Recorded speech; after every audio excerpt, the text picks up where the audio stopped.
republic for which it stands, one nation, under God, indivisible, with liberty and justice for all. Seated.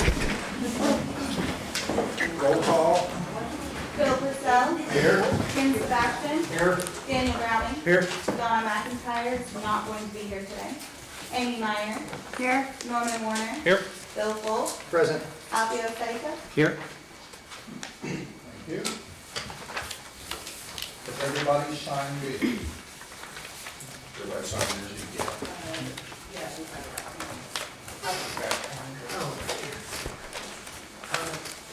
One of your ideas.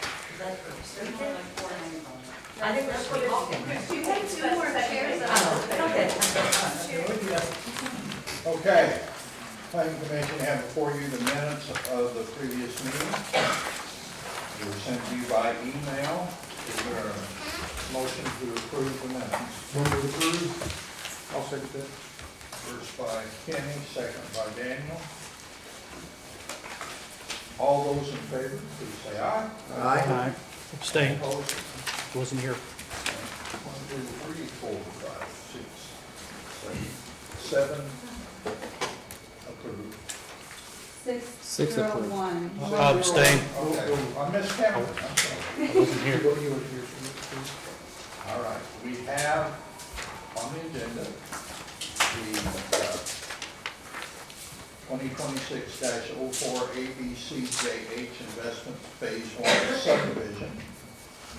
And I think you've got instructions, or you want me to? I will walk through this with you. If you guys would turn on your mics if you haven't already, please. So to start, before we actually open this, I just want to, I know I left this out for anybody that wanted a copy, but I want to kind of just touch through kind of the important pieces of this for everyone. As we go through this, the applicant's going to have 15 minutes to present their facts, their arguments, present their petition. They will direct all comments directly to our Plan Commission. The public cannot interrupt during that time. They have the burden to supply all information necessary for their proposal. The public will then get their chance to comment. Every individual speaker will have 3 minutes to present evidence in either opposition or support of that. If there is an individual that will be speaking for a group of 4 or more, that individual will be granted 10 minutes to speak. Those people that are speaking, if that individual is speaking for a group of 4 or more, those 4 individuals will need to be present and be able to still present their name and address for the record. Each individual that's speaking will give their name and address for the record before they speak. Then the applicant will have 5 minutes for rebuttal. Then the public hearing will be closed and no further testimony can take place. That gives the commission time to discuss the application on their own. They can speak with any member of the public, any member of the applicants that presented proposals at any time if they have questions, if they feel that it will further help them make the informed decision that they need to make. And then the president will be able to call for a conclusion of the public hearing, and then they will call for a motion on the floor. We will do our best to follow that to the T tonight.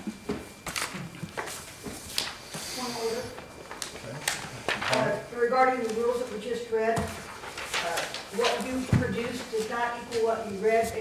A statement was made that in order for a person to speak for another person, to represent them, they have to be present. And our rules and procedures state that they can sign and can be represented by another person, but at no place does it state that they have to be present at that time. So I just want to go on record because we have people that were prevented from speaking tonight for that reason. And what you have here does not match what you just read. If someone is not able to be present at the meeting, they're able to submit documentation to have a voice ahead of the meeting and can email or provide written documentation to have a voice in that manner. If they would like to have someone speak on their behalf, there's no way for me to verify that they are who they say they are unless they are here and attend the meeting. Thank you. All right. That's it. And let's try to be civil to one another, please. regarding the matter of major subdivisions. Major residential subdivision property has been subdivided with approval in accordance with the applicable development standards for residential use. A residential subdivision usually contains its own system of streets, drainage facilities, and other infrastructures. This is taken out of IC 36-7-4-700.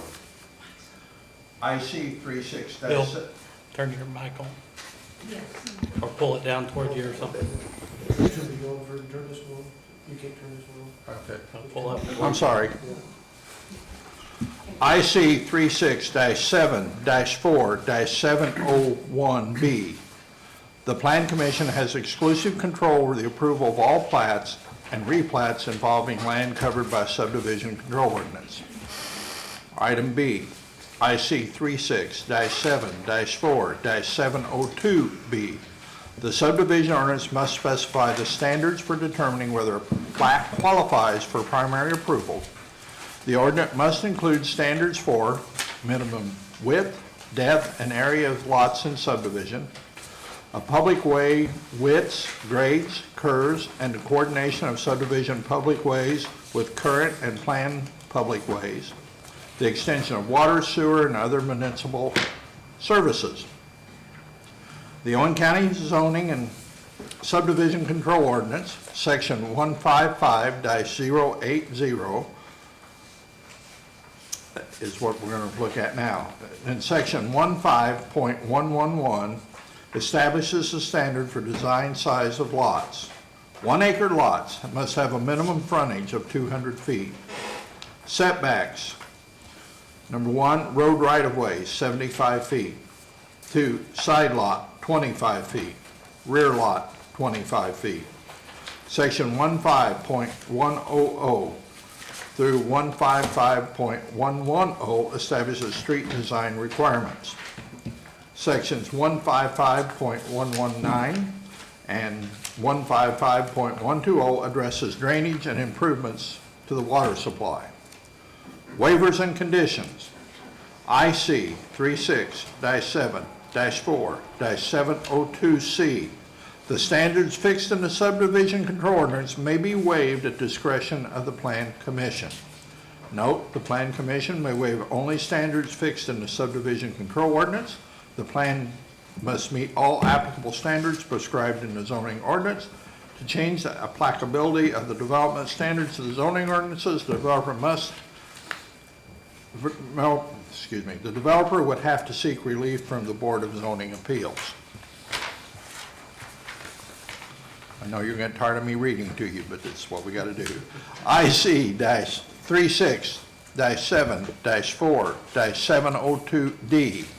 As a condition of the primary approval of the plat, the Plan Commission may specify the manner in which public ways shall be laid out, graded, and improved, a provision of water, sewage, and other utility services, a provision for lot size, number, and location, a provision for the drainage design, and a provision for other services as specified in the subcontrol ordinance.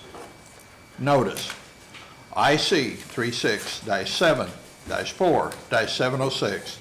After the date of the hearing has been established, the Plan Commission shall notify the applicant in writing, give notice of the hearing by publication in accordance with IC 5-3-1, provide for due notice to interested parties at least 10 days before the date set for the hearing. The Planning Department must post and maintain a sign on the subject property at least 10 days prior to the hearing. All interested parties shall be notified by certified mail. Madam Secretary, I'm assuming that has been done. Yes. Okay. Preliminary plat action. IC 36-7-4-707 and Title 12.8. If after hearing the Plan Commission determines the application and plat comply with the standards of subdivision control ordinance, the Plan Commission shall make written findings and decision granting primary approval to the plat. This decision, which must also specify any condition imposed or waived under IC 36-7-4-702, must be signed to the President of the Plan Commission. If after the hearing, the Plan Commission disapproves the plat, the Plan Commission shall make written findings that set forth its reasons and a decision denying primary approval, and shall provide the applicant with a copy. The President of the Plan Commission must sign the document containing the official decision. Final plat. After the approval of the primary plat, a proposed plat shall be filed with the Plan Commission within 2 years of approval of the preliminary plan.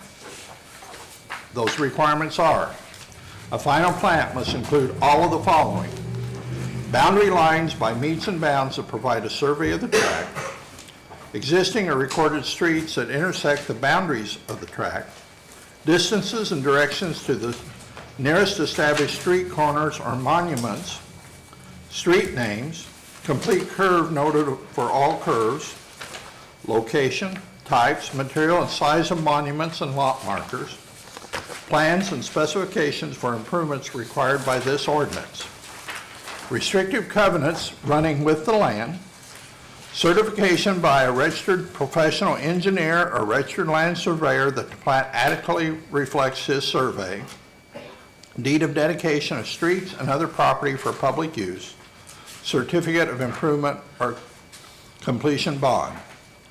Residential development standards. Title IV of the Owen County zoning and subdivision ordinance shall establish the residential development standards.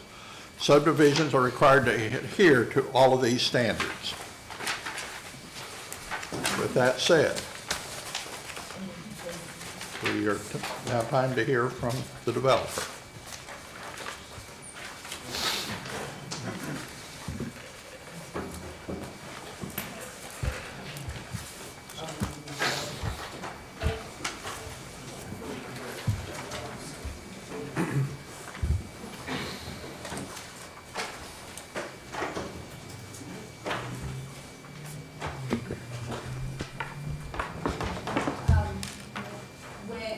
When time starts, I will need someone to be in charge of keeping time. Thank you. I've already appointed the timekeeper.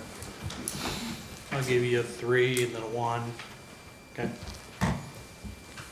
You guys ready? Mm-hmm. All right. Go ahead. Good evening, members of the Owen County Zoning Plan Commission, staff, and community members.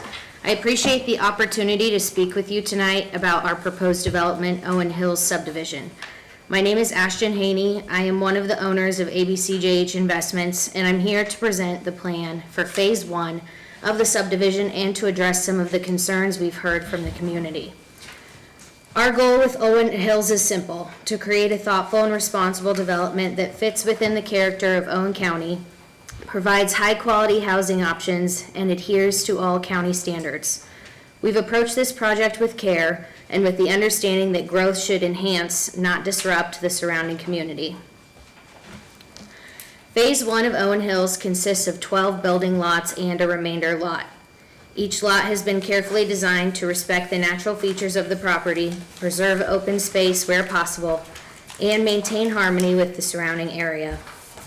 Our design plan meets all current county zoning guidelines, including minimum lot sizes, setbacks, and roadway access requirements. We've worked with qualified local engineers and professionals throughout this process to ensure that every major aspect, from water and septic to drainage and road safety, meets or exceeds county and state standards. Before I get into the details, I want to emphasize that our intention is not just to build houses, but to create a responsible extension of the existing community. We've listened to concerns, we've invested in soil and engineering studies, and we've partnered with the appropriate experts to get this right. We've heard several concerns from the community during this process, and I'd like to address them directly, starting with well water, then septic systems, and finally the proposed entrance from the county road. Access to a consistent and reliable water supply is essential, and it's something we've made a top priority from the start. We've worked closely with local well drillers who know this area, and they've assured us that there is plenty of available water to support Phase 1 of Owen Hills. It's also important to clarify a common concern we've heard, that drilling new wells could cause existing wells nearby to run dry. In practice, that's not how groundwater systems typically function in this part of Indiana. Most wells here draw from the same regional aquifers, which are large underground layers of sand, gravel, and limestone that store and move water over wide areas. Adding new wells doesn't drain the aquifer in a localized way. Instead, water levels across the entire system respond gradually to overall usage and rainfall recharge. We know that normal residential well use, like what we're proposing, does not measurably lower nearby water tables. Each new well will be drilled to the same or greater depth as surrounding wells and will meet all county and state standards for yield and quality testing. And because each lot will be individually tested and inspected, we'll be able to confirm that there's no interference with existing wells before construction even begins.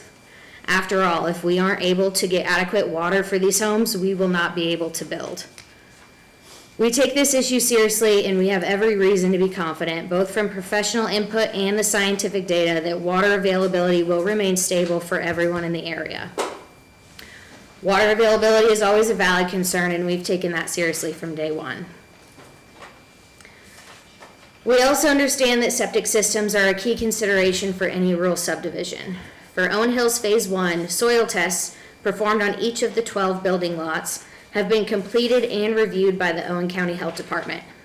All of them have met the county's requirements for septic use. John Reeves with the Health Department has personally reviewed the test results.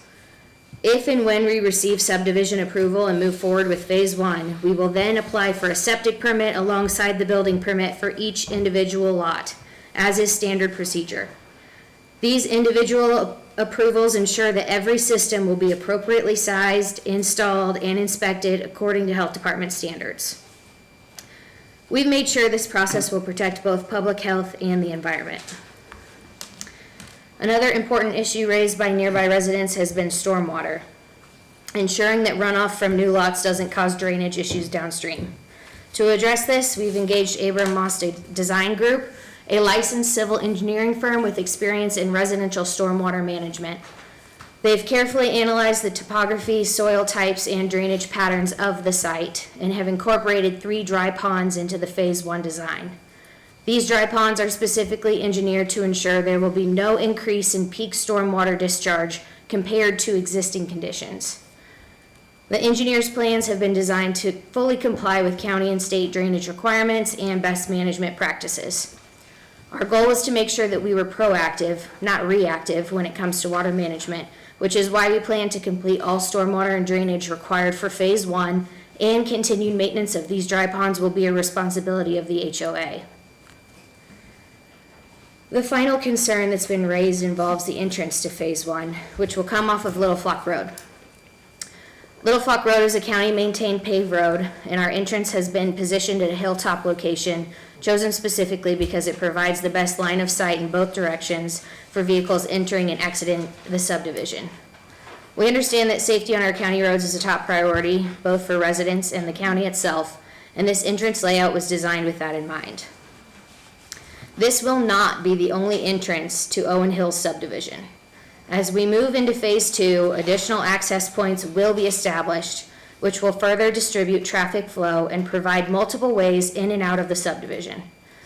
Phase 2 will have its own meeting, just like this one, where we can further address community concerns and present our proposal to the Plan Commission. For Phase 1, however, the Little Flock Road entrance offers the most practical starting point.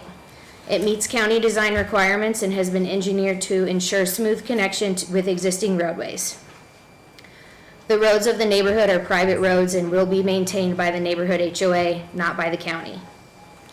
Our team has worked to align with the county standards for site distances, elevations, and intersection design, ensuring it's not only compliant but also beneficial to the overall traffic pattern in the area.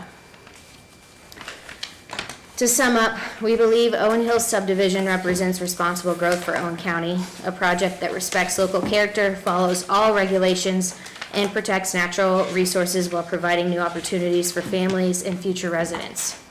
Phase 1 is modest, just 12 building lots, but it sets the tone for how we intend to move forward. Careful, compliant, and community-minded. Every element of this proposal, from well and septic planning to stormwater engineering, has been vetted by qualified local professionals and designed in accordance with county standards. I appreciate the commission's time and attention this evening. We recognize the importance of this process and your responsibility to the community. We've done our due diligence and welcome any further questions or feedback. Thank you. I think my partners also might have some comments to add.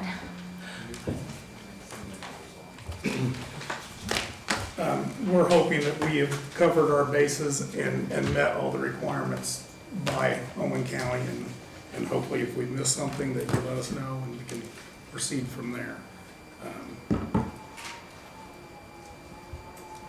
And I asked Heather ahead of time, I don't know, I had a petition of 45 signatures for the subdivision. I don't know if I can pass that out or you're allowed to accept that or not.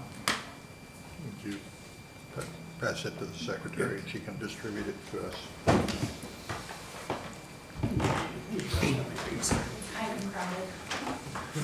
I know how this is gonna go. I'm sorry. Did I interrupt somebody? Yeah, gentlemen, could you identify yourself, please? Brett Franklin, one of the owners of ABCJH. Thank you.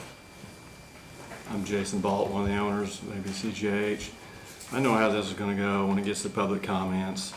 I just ask that you try and make sense of it. I mean, we're gonna have a guy back here that says he builds subdivisions for a living, and it's okay for him to build subdivisions. He, according to tax documents, he lives in a subdivision. So why he's complaining about subdivisions, I don't know. He earns a living building them. So it's okay for him, it's not okay for us.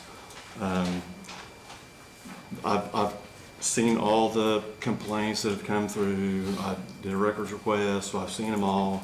There's pictures of the hill where it's supposed to be dangerous. The pictures from the hill, the top of the hill are 60 feet away. There's 910 feet of clear visible sight to the south, and there's 980 feet of clear visible sight to the north.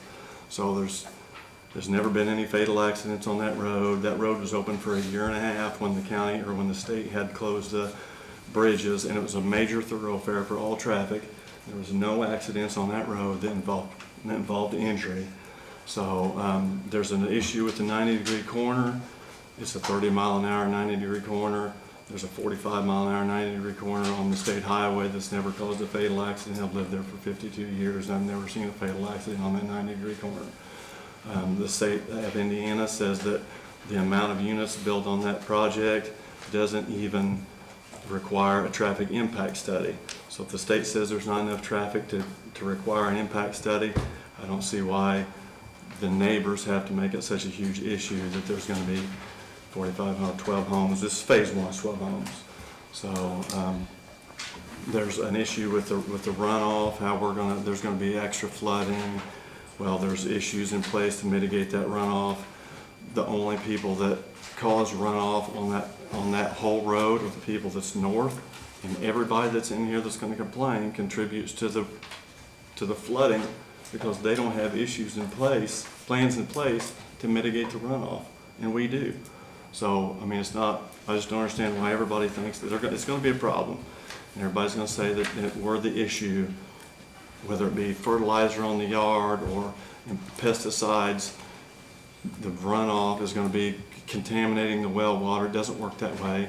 If it worked that way, every farmer in the state of Indiana that sprayed insecticides and herbicides and fertilizers on their field would contaminate all the well water all the way around them.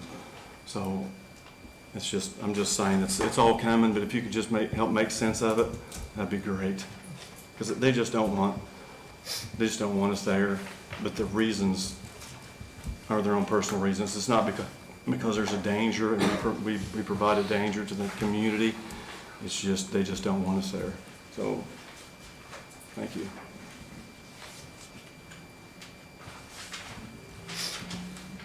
Guys, I don't want to cut you off because you still have some time. That's about 3 minutes and 12 seconds.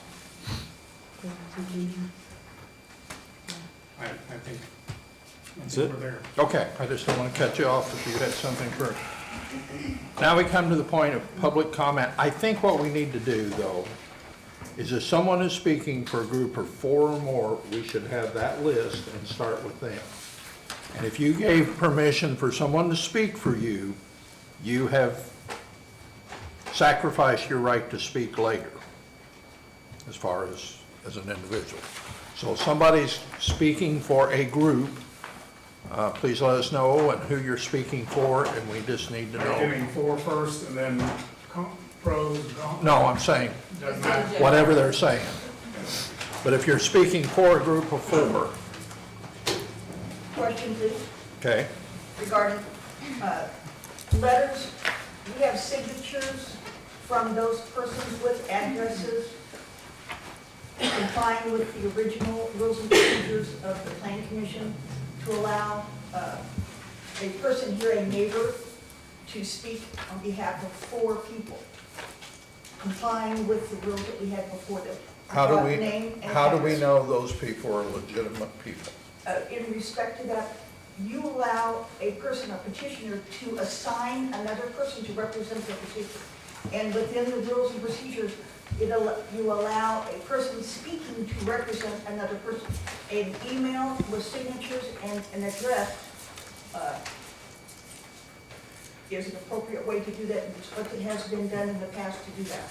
Well, I will withdraw my representation of other people, but there is a landowner that abuts this property that came in prepared with a 10-minute speech for the 4 neighbors he's representing. well, he's got 3 minutes if those 4 people are not here. I need to know they're real people, not some fabrication of Joe Blow said, okay? I understand, sir, even though emails were sent asking for, just to be clarified, and giving permission for people to speak. I'm gonna say one more time. If you're not here to say, that person's speaking for me, we're not hearing you, Okay. okay? So I will rule that out of order. So, is there anybody speaking for a group?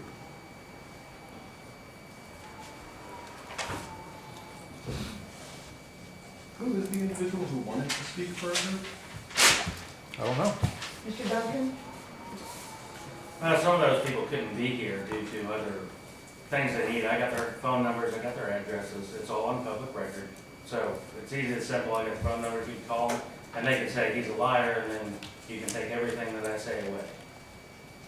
If there's anyone else who doesn't have anything explicit prepared, maybe we could identify 4 individuals who weren't planning on speaking. Well, we need 3 because he would serve as one.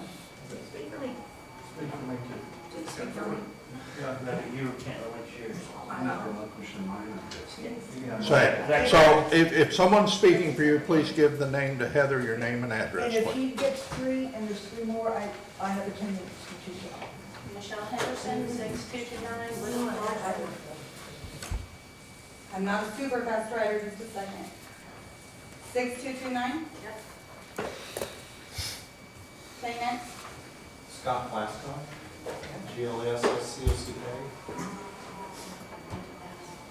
Okay. 7537 Felton, FELTON Road. Thank you. Next. Jody? I can, I live with you, I guess. Okay. There's only one address, is that correct?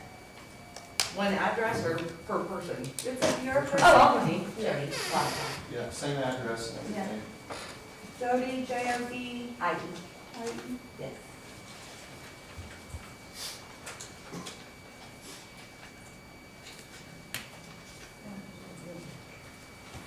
You don't always have to have your own opinion. I know your name, but can you give me your address? 6937 Little Rock Road. And I think you do probably have to still say it for the record. I don't know who you are. Dustin Duncan. Thank you.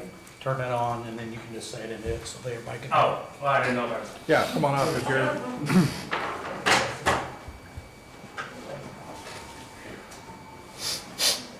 Get your mic, sir. is it on? There's a button that turned on, so I figure. Ready? Yep. My name's Dustin Duncan. I'm an 8-year Marine Corps vet out of Bone County. I do put in subdivisions in Indianapolis.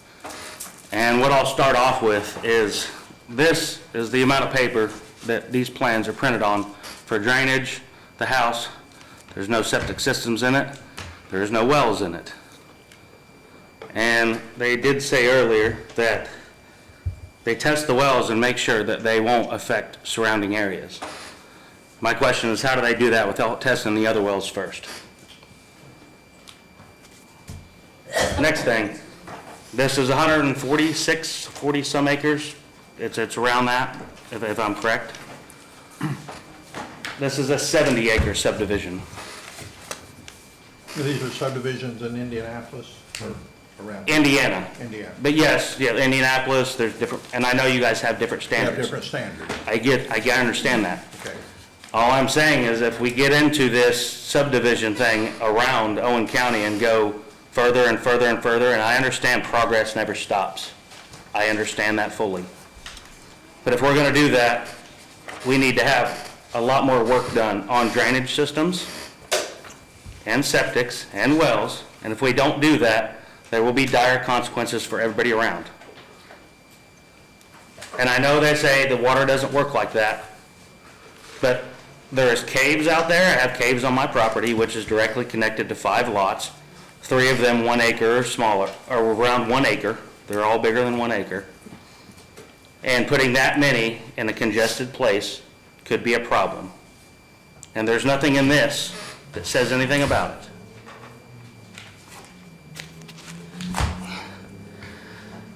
We have traffic issues such as school buses. There's multiple times as I was a child, where I grew up there, that the bus couldn't stop on that hill Yeah. right after. Well, now, the road that's going into the front of it, the first section, is at a 12.75% grade.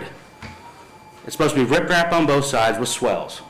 And there's a construction entrance that's supposed to be put in that's 50 feet long, that nothing shows on the plans about a pipe being put in it for water to run north or south. So when they do that, where does that water go? And when you go north, there's a 15-inch pipe that's under the road now, but it won't get to it. It's gonna run back toward the property, because it's north of it and it's higher grade. It's 50 to 60 feet from where the entrance is to the top of this hill. They don't want to disturb the ground. I understand that and I appreciate that. But there's a lot of things that have to happen before they can start it. And like I said, the children that are going to walk down that hill, or their parents that are going to drive down that hill to stop for the bus, because it can't go on the private road anyway, it has to stay on the public road. What happens when in the winter, when those cars start driving down and sliding down that hill into the road, just as the bus did? And that's on a county road that took forever to fix in the first place. And now we're adding 2.5 cars per house that's going to get put there. And maybe 2.5 children. That's a whole nother bus. The drainage they have, it does not have a 10-year or 100-year flood plan. They're 3 foot deep. The water that comes off that hill is enormous. I know, because it comes down the back of my hill and it floods everything behind it. A 3-foot pond is not enough. It also does not have a 10-year or 100-year floor elevation, which it should have, per state standards, because all that water runs down and it goes down and it brings silt into the bottom of it. So within a few years, especially the first few years, it might only be 1.5 foot deep. So that makes what they put in their plans almost irrelevant. Because there's no curb inlets established. They have drainage pipe that said this is what we're going to use, but it doesn't show where it goes. There's no plan and profiles. There's nothing in those plans that show any type of drainage. And it will wash out that road where the end of it is, because there's nowhere for it to go. It will boil there, is what it'll do, and roll around and eat the road more than it's already been eaten over the years.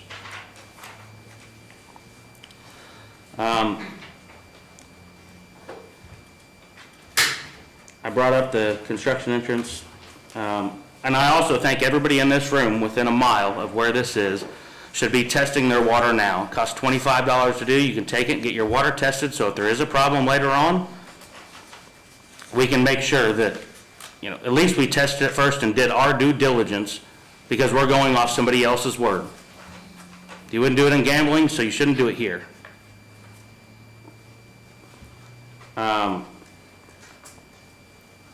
And they said, well, that they looked at the water and they looked at the water table and it'll never go dry or it's not deep enough.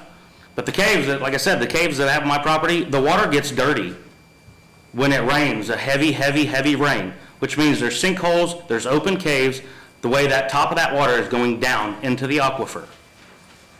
There's a way it's getting there. It doesn't stay clear. And it doesn't do that in areas that are hilly just like that, and you're sending it all down to everybody else around, and you have no control of it. The back part of this first phase, runs all toward my property.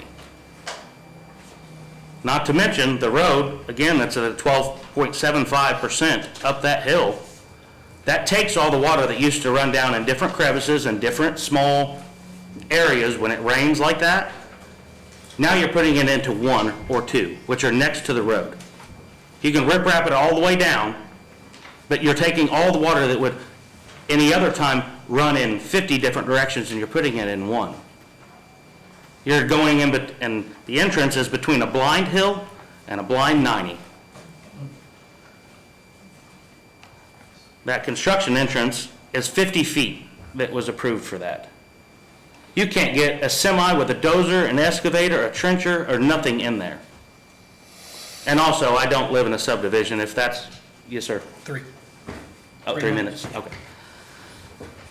That doesn't also count anything else that's in that construction entrance. They should be about 150 feet. It gives you room to put things in it. And if it's stuck in the road, there's only one other way to go around it, which is to go down Bittersweet, which is a gravel road. That's the only other way. We couldn't keep the state of Indiana from messing up Little Flock, and they still haven't fixed it. So what are this heavy equipment and all this stuff that's going to be pulled in going to do to the road? And that was a sinkhole. And we filled it up with a bunch of sand.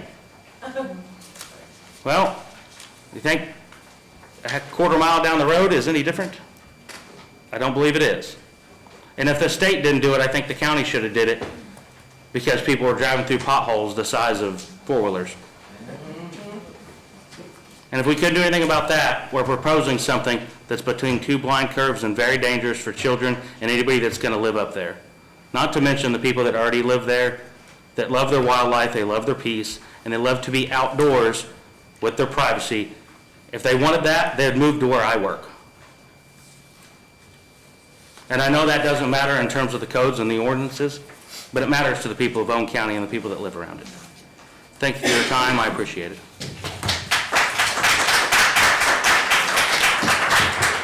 Are there any other people that will give their spot for a attendance speaker? Anybody else speaking for a That's group? what we're, Okay, I'll get to individuals in a moment. That's fine. were there 3 more? I got 1, 2. Are there 2 out there that will yield your spot for attendance? Anybody out here for talking for 10 minutes? No, yield their spot for someone else's spot. All right, we'll move on to individuals. So, I'm gonna start over here and work my way around. We'll get everybody. Are you yielding? No, Oh, you're waiting, okay. come up to the desk here and state your name. My name's John Hanlon, 165 West Market, Spencer. I have lived here since 1983. Came here hoping to build a bright future for my wife and my family, and possibly other people in the county. And that was accomplished because of the kindness and the loyalty, just so many things that this county provides. But the one thing the county has the hardest time providing is a tax base.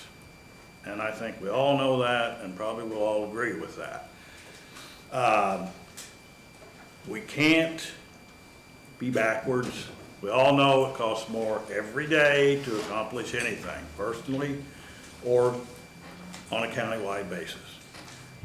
the homes that not only this addition will provide, and any other in the community, are really the only hope we have of raising that tax base.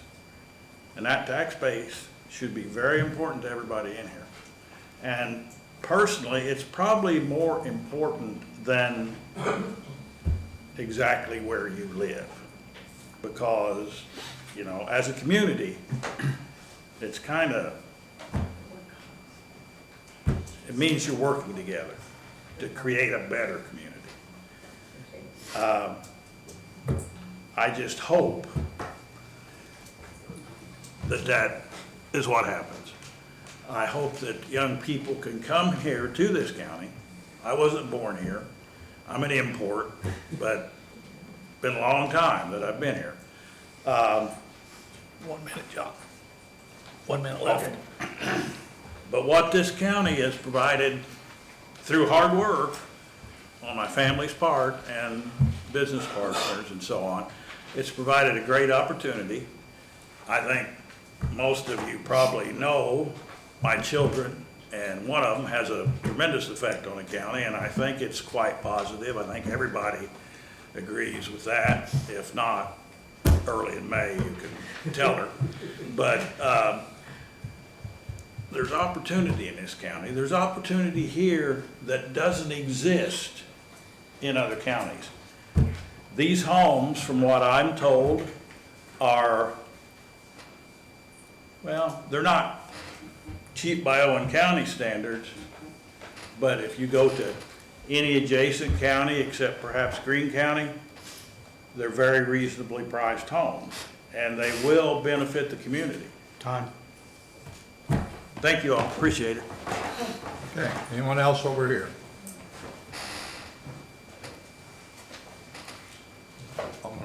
Okay, come forward, please.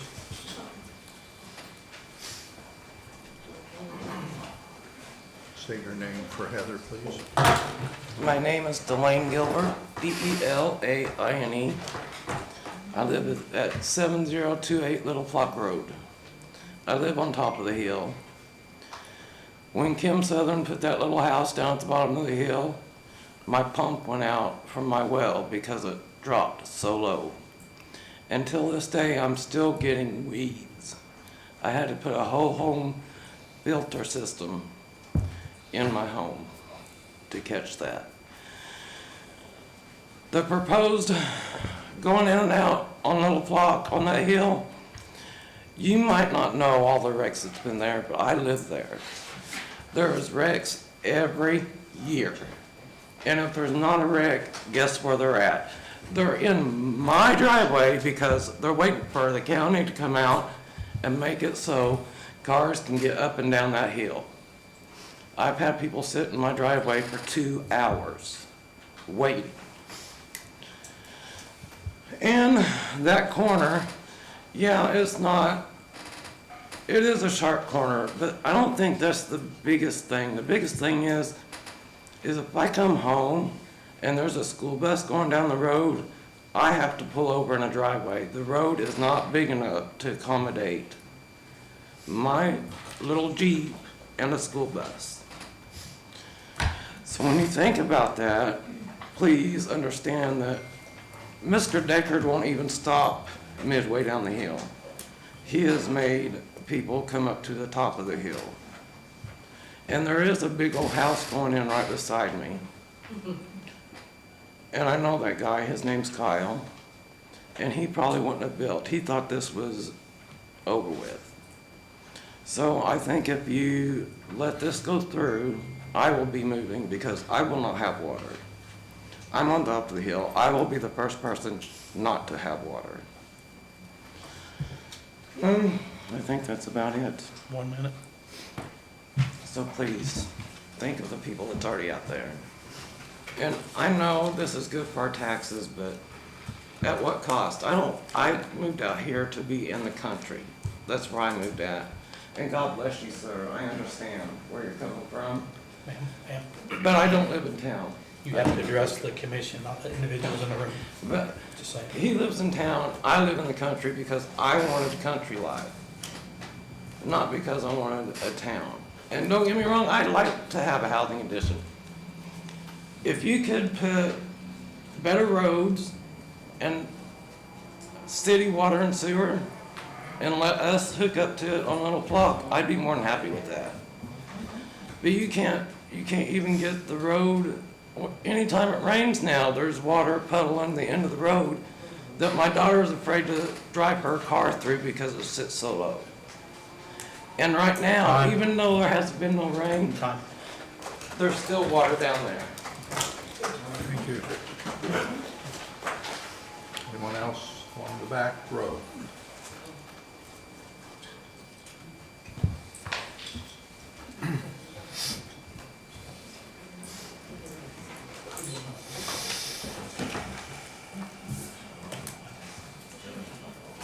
Get myself organized. State your name and address for Heather, please. Okay. My name is Sandy Cunningham, and I live at 7288 Little Flock Road, and my driveway shoots off that bad curve. And there's always accidents on that bad curve. So I sent you all some pictures because, you know, pictures are good. Little Flock Road is not a road. This is flooding over Little Flock Road. When it rains, this is what happens on Little Flock Road, okay? So I would like to just go over a few points in talking about the well water. I sent you all emails, and I just want to hit some high points. When this first came about, I reached out to Eastern Heights Utilities. I spoke with Chris Wilson, and his quotes to me were that there was a reason why, he says, I can tell you this, there's a reason Eastern Heights ran water mains through your area so many years ago. From what I understand, the groundwater availability is pretty hit and miss as far as getting a good well. Getting a good well. So she's got a bad well. I've had a bad well on Little Flock Road and had to dig another well. My other neighbor up the road, she won't drink her water because it's not good. Those are just the people I know. That's what's happening now, okay? Also, in thinking that if this did get approved, I wanted to have a backup plan. So I asked Eastern Heights Utilities, what would it cost for them to run their water up Little Flock Road? I'm a quarter of a mile up Little Flock Road. And he told me that the feasibility of such a project would most likely cost in the tens of thousands. So if this subdivision comes in and we run out of good water, we may have water to feed our cows, but maybe not for us to drink. What's our alternative? Cisterns, bottled water at our expense. Okay, then I wanted to go on to septic. I'd like to know how John Reeves approved the septic before you all approved the development. And when I sent him an email a long time ago, he said the requirements are based on what is being constructed and the soil conditions. So yes, they did soil reports, but did they submit information on the type of houses that are going to be built so he could approve that? And then in regards to the highway, I gave you pictures, and when you look at these pictures and their documentation, the entrance is not at the top of the hill. It is just down the hill. It's 114 feet from that one stake, and if you look even at their own drawings, this right here, okay, this right here, see where the road is? Where they say the entrance is that lady's house. That lady's house is right here on this one. And that's why I sent those pictures. It is not. Sorry.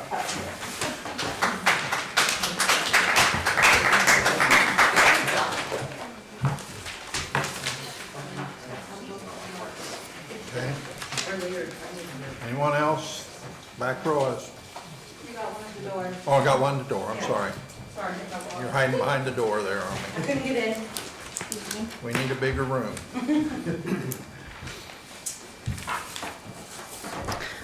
My name is Jennifer Ross. I live at 1365 Lakeside Drive in Spencer. I've lived here for 10 years.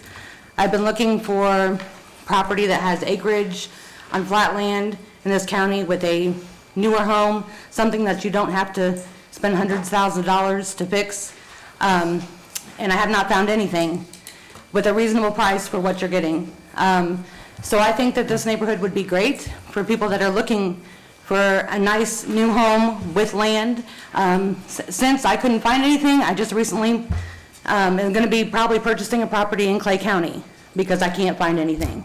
I like Owen County and I like being here, but you're not giving the opportunity for some people to grow their family or grow their house into, you know, something bigger with some land. I think it would be good for the community. That's all I got. Anyone else outside, so I don't miss anybody that's, I can't see. About 5 people out here, but I don't know if they want to talk. Any of you guys want to talk? Okay, go over there with you, you've raised your hand 100 times. Well, I just want to get it.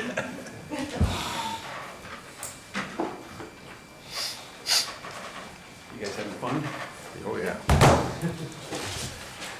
Mike Seward, 7535 Felton Road, Spencer, Indiana. Let me start out. You need to oppose this program. You need to oppose it, first off, because it's not even drawn properly. Lot 9 is not even properly laid out. They forgot a parcel that half cuts in to the property, so the prints they've given you are wrong. I pointed it out to her this afternoon that it was wrong. So, just because you can doesn't mean you should. And this is a perfect example of this. You're going to set precedent for the rest of the county. Don't set it. When I was president of the Plan Commission, we picked 5 acres and some setbacks for a reason, and that was wells and septic. Lots 3, 4, 5, and 8 are an insult to all of us because it'll set the precedence of a 1-acre lot for Owen County on well and septic. Don't do it. Lot 9 is, as I said, just wrong. They forgot the lot that's at that corner, and I think the entrance is wrong that way. So let's get into the other thing about septic and wells. My well guy, well known in the county, I'm not going to say his name because I didn't say I was going to do it. He said this is stupid for the density of wells. He will say he can't believe they want to pull this off. And stupid is not an engineering term. Stupid is from a professional well driller that does most of the wells in Owen County, if you want to figure out who it is. The septic, we've got cars. If you build the right kind of septic, it might work. But if you put wells and septic together in the right conditions with cars, you're going to be drinking piss and you're going to be drinking fecal matter, one way or the other. The other thing is the entrance, you got to give consideration for a deceleration lane and an improvement on Little Flock. You can tell the developer to do anything you want him to do within reason. And one of them would be to pave the road, widen it all the way down to 43, and make sure that there's room for the vehicles to maneuver in and out. If you do all those things, that's great. I'm not against the development, but I'd sure like to see it with less impact on our community. 5 acres divided by 100 is still 20, that's okay, I can live with that. The drainage issue, when I used to do home building and land development, it's just not professionally done. They say it's a great thing, but it's not. It's a poor one. I'd give it a D from what I've seen in the past. You guys got a lot of work to give submissions, but I urge you to shoot this thing down, send a message closer to 5 acres. Don't do stupid stuff and insult us with 1-acre lots in a very poorly developed area for septic and water. Now, if you want to hear how to make it work, when you guys are talking, ask me a question, and I'll tell you how this thing can be done and not tick off the whole community around it. That's if you want to do it. Hopefully you will, because I've seen it done in other counties and it can be done well, but it'll cost more, which they don't want to spend. That's all I've got. I want you to shoot this thing down and have a great day, and we'll come back.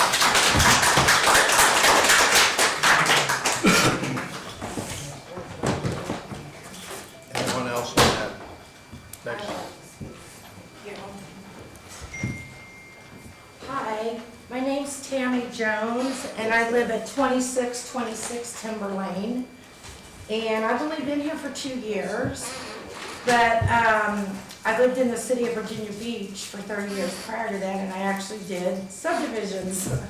So that's a little, I know the ground is different, but my biggest, I see both sides of the issue, and as I live here, I would love a new subdivision. I agree with the tax money and all of that, but I absolutely disagree with the lot sizes. There is no way on earth you can put that many homes that close together with that septic, and it's gonna be a SHIT show, it will, literally. So I think that if you are going to do such subdivisions, you really need to have the infrastructure to do so by making sure your roads are correct, you're gonna have city utilities to that, unless you're gonna make it 3-acre, 5-acre lots. I don't disagree with the progress. I just think that this is really absolutely incomplete, doesn't have near enough information for the actual subdivision, the easements, the common areas, the ponds, and I just would love to see a subdivision. I agree with the lady that said there's no place for you to go and buy a nice home that's got some land. Why not Spencer? But they need to be homes that are affordable yet not so affordable that we start looking like some of the areas in the county. So I think that it's a good thing, but I just think that it has to have a lot of restrictions on them coming in and just putting in a ticky-tack little vinyl village in the middle of the farm. That's all.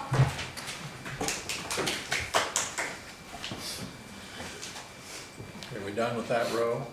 Here, I'll say something. Okay. Give me a minute, got the back up here. That's right.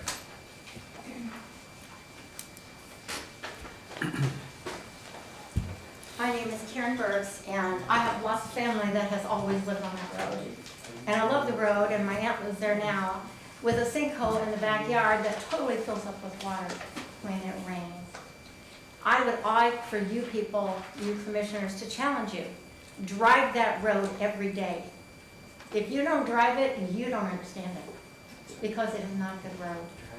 And someone else spoke about the problem where the sinkhole fell in. That's pitiful. Drive your car through there and see how many flat tires you get, or you ruin the plastic on your cars because they won't hold up.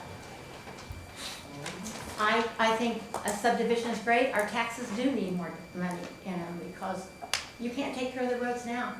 I live on Switchboard, it's a pit. The county is supposed to be coming and fixing my driveway because the water runoff is so bad. That was a year ago, they promised me they'd take care of it. My driveway, I can barely get in and out of it right now. So we need more tax money. But I think you people, every day you be driving Little Flock to see what you think about it. And that hill you're talking about for an entrance, it sucks. Karen, what? Karen, Who? I need your address. Oh, I'm at 7237 Switchboard Road. Thank you. Fix it. Fix that hole now that got address? I had it, I did school through there. All right, we're all finished with that row. I guess we're ready for, oh, okay.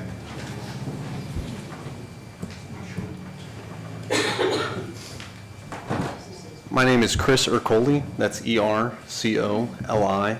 I live at 7142 Little Flock Road. It is the plot directly across the street. It's at the bottom of the hill that Kim made. I just wanted to speak to a couple of things that I know other community members have said as well. Driving home just today, I had to pass a bus on Little Flock and had my tires basically on the edge of the road. You know, buses do like to take up space. It's important for them to commute the children safely, and I think especially if we have more traffic going around that 90-degree turn, people cut that corner. I mean, it's a sharp corner, it's a blind corner. You have to go around it slowly. If we have more traffic, as other members have shown, there are going to be accidents, and there will be more accidents. It is a safety risk and a safety hazard to add more traffic to Little Flock. Every winter, I see cars pile up down Little Flock, down the south side of that hill, because they cannot make it up. I see cars drive up and slide right back down.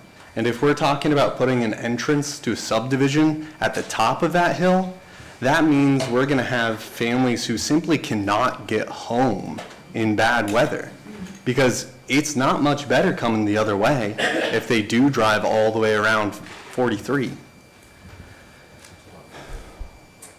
The last thing I'll say is that as far as the stormwater goes, people have already kind of addressed that. I think that it is very important that we look at the lot size and the house size to understand what we are doing to the canopy in that area, because that canopy and those trees, if we decide to have larger homes with more impermeable surfaces and lawns, then we will not be slowing down that water, and whatever water we do get will just come rushing down the hill succinctly, more quickly, and be pooling in people's yards, driveways, washing out their driveways, and going all the way down to 43 to flood it and prevent us from getting home. Thank you. Anybody else?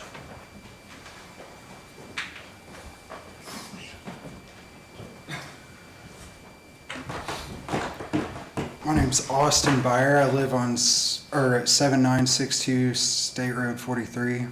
It's just around the corner from the proposed development area. I am here for personal reasons. I picked the location where I live knowing that I was on a highway. Traffic was what it was in the mornings and the afternoons.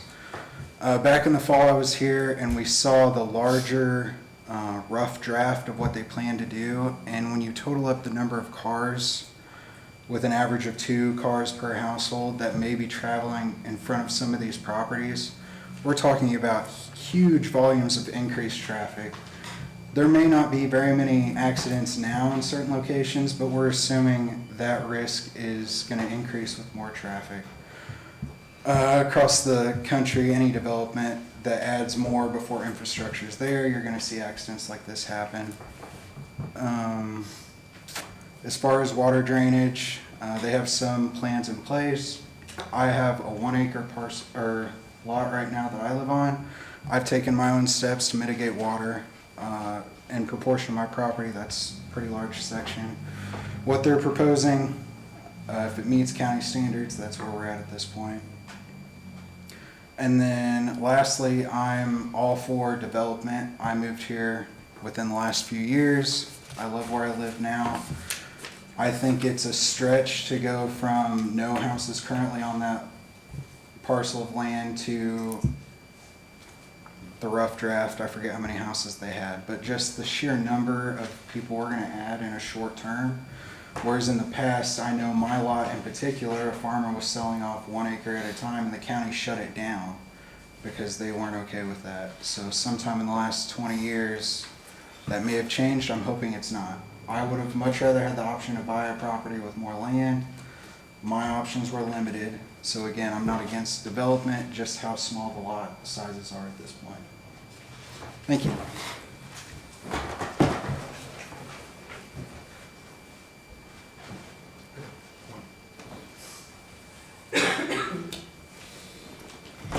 My name is Stephanie Morgan. I live at 7142 Little Flock Road.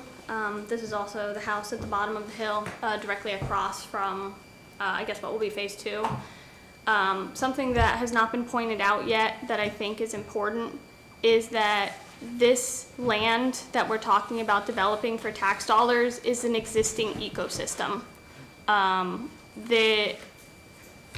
Putting this development in the middle of what was a thriving and biodiverse forest is going to have implications on a larger front.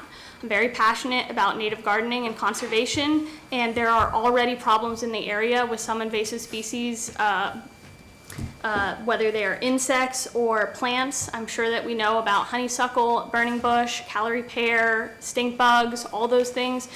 these sorts of housing developments coming in and not having comprehensive landscaping plans in order to maintain and establish native biodiversity creates problem that will impact all surrounding areas. I pull invasive species from my yard, and I'm sure other people have to do it as well. I think that it's lovely, the language that they want to use about doing this responsibly and looking into it and making sure that I don't think that it reflects the reality of the situation and the amount of work that they've actually put into the planning. I think that's flowery language that is, quite frankly, a crock of shit. I think that they need to be more considerate to the people in the area, and that having phase 1 include 12 houses and be brought off of Little Flock. If there is going to be a second entrance somewhere, why not start there instead of starting off of Little Flock, which is not an appropriate road to use.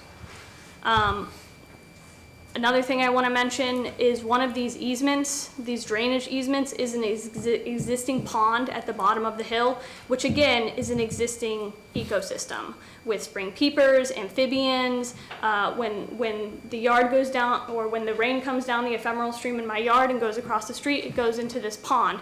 The road floods intermittently there while it's going out from under the road and into that pond.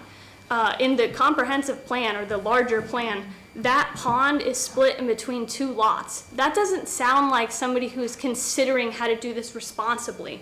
That sounds like somebody who is just trying to make as many lots and as much money as possible. I don't think the appropriate thought has been put into what's going on. I think it needs to be thought of more. I think it needs to be thought of more respectfully. Thank you.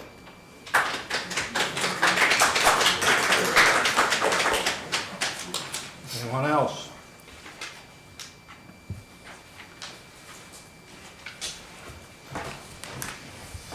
Pam Rogers, 1411 Kelly Farm Place, Spencer.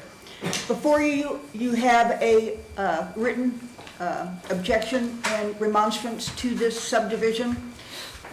Would like for you to please accept all of these into my testimony. I would like to state that the petition that was handed in should not be accepted, since you would not accept people speaking with the signature of others. You have, I think it was 45 signatures. You cannot testify to who those signatures or people were, so that should not be accepted. I submit all 15 letters submitted in the original rezone as backing for my statements in this community that's been made. Every person sitting on this commission, except for one, voted to deny the rezone. The Board of Commissioners approved it. That does not mean it has to be a subdivision of 1 acre plots. To increase your tax base, estate residentials of 5 acres is a suitable solution for this. As you go through what I provided you, technically lot 6 is landlocked with no access. The easements, the plat is absolutely riddled with errors throughout it. Everything from it stating that this is a Monroe County document instead of an Owen County document.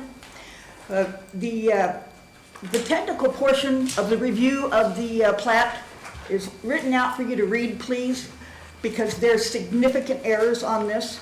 A statement was made that the subdivider followed county drainage rules. This is a false statement. State law provides that every county will have a drainage board. Our ordinance requires every subdivision, major subdivision, to be presented to that board. That was not facilitated in this instance. There was no submission to the board. That's a $200 fee, and that board is then who does the technical review. I draw attention to HOA says, and within the HOA, that they're planning on apartments, condos, and multi-housing, type of housing, not single residential. I please ask that the Indiana Geological Water Survey be contacted to evaluate the water condition, especially in the karst. The last 8 points very specifically explains ways, if you do approve this, things that you can put into place. Ask for a multi-million-dollar infrastructure bond to secure our infrastructure and roads. Ask for a $5 million bond to protect the neighbors if their well goes bad for a period of 20 years. Ask the developer to address each of these issues and provide the backing insurance and bond that's required, but most importantly, provide a pull-off for the school buses.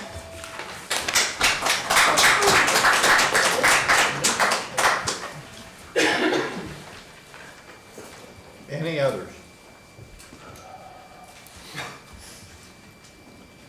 And by our rules here, let me double check here. You have a 5 minutes for rebut. Is there another? Okay. How much, 5? 5 minutes for rebuttal. You guys, I don't know who wants to address the concerns that were raised here. Jason Balding here. I'll try and make this quick as I can, there's a lot.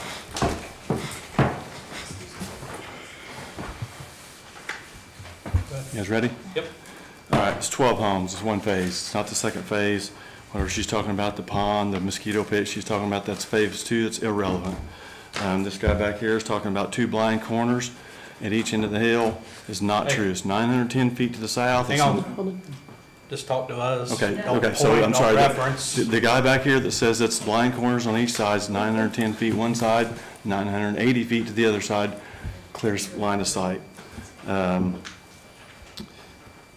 construction entrance is there. He says that the dry ponds are gonna silt in. Surely he's in construction, he knows what silt fence is. Okay, you put silt fence around when you're doing excavating. They say the county road's not big enough. The county road is just as big as every other county road in this county. The school buses travel up and down them all the time. They don't have any problems. If the hill's so big and it's so treacherous, somebody's building a nice big house right in the 3/4 of the way up that hill. They don't have a problem with it. They're investing a lot of money in that house, bigger than the houses we're gonna build. They don't have a problem with it being in the middle of that hill. The precedent for 1 acre is already there. They're acting like we're asking for something that's not already an ordinance.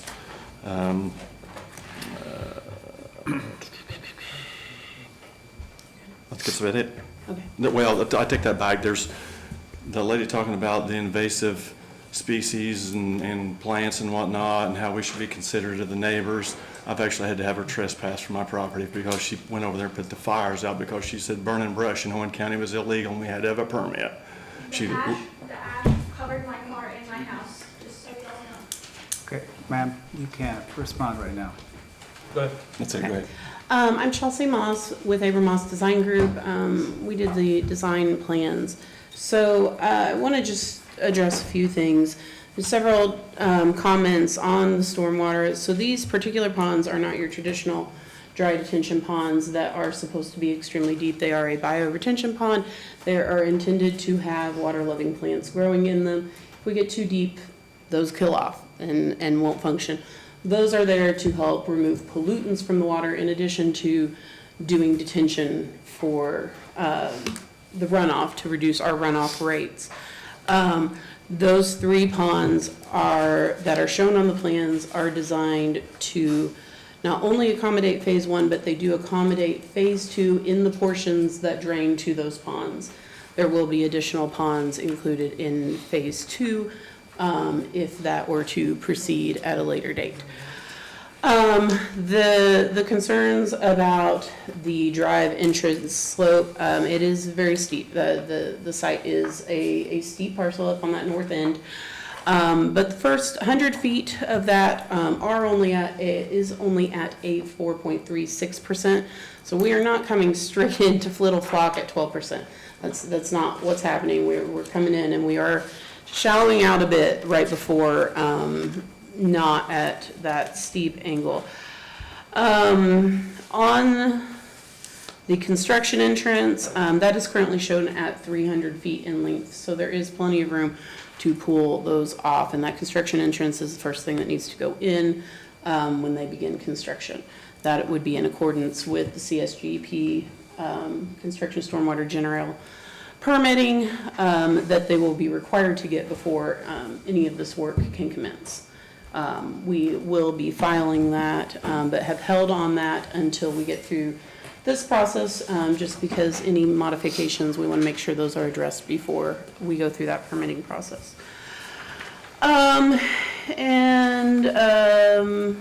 Lastly, there was some concern about how water, so the storm pipes that are shown, those are culverts. There are 2 culverts in this phase 1, thank you, and one on the northwest section of the east-west road, and then one right about where our north-south road ends.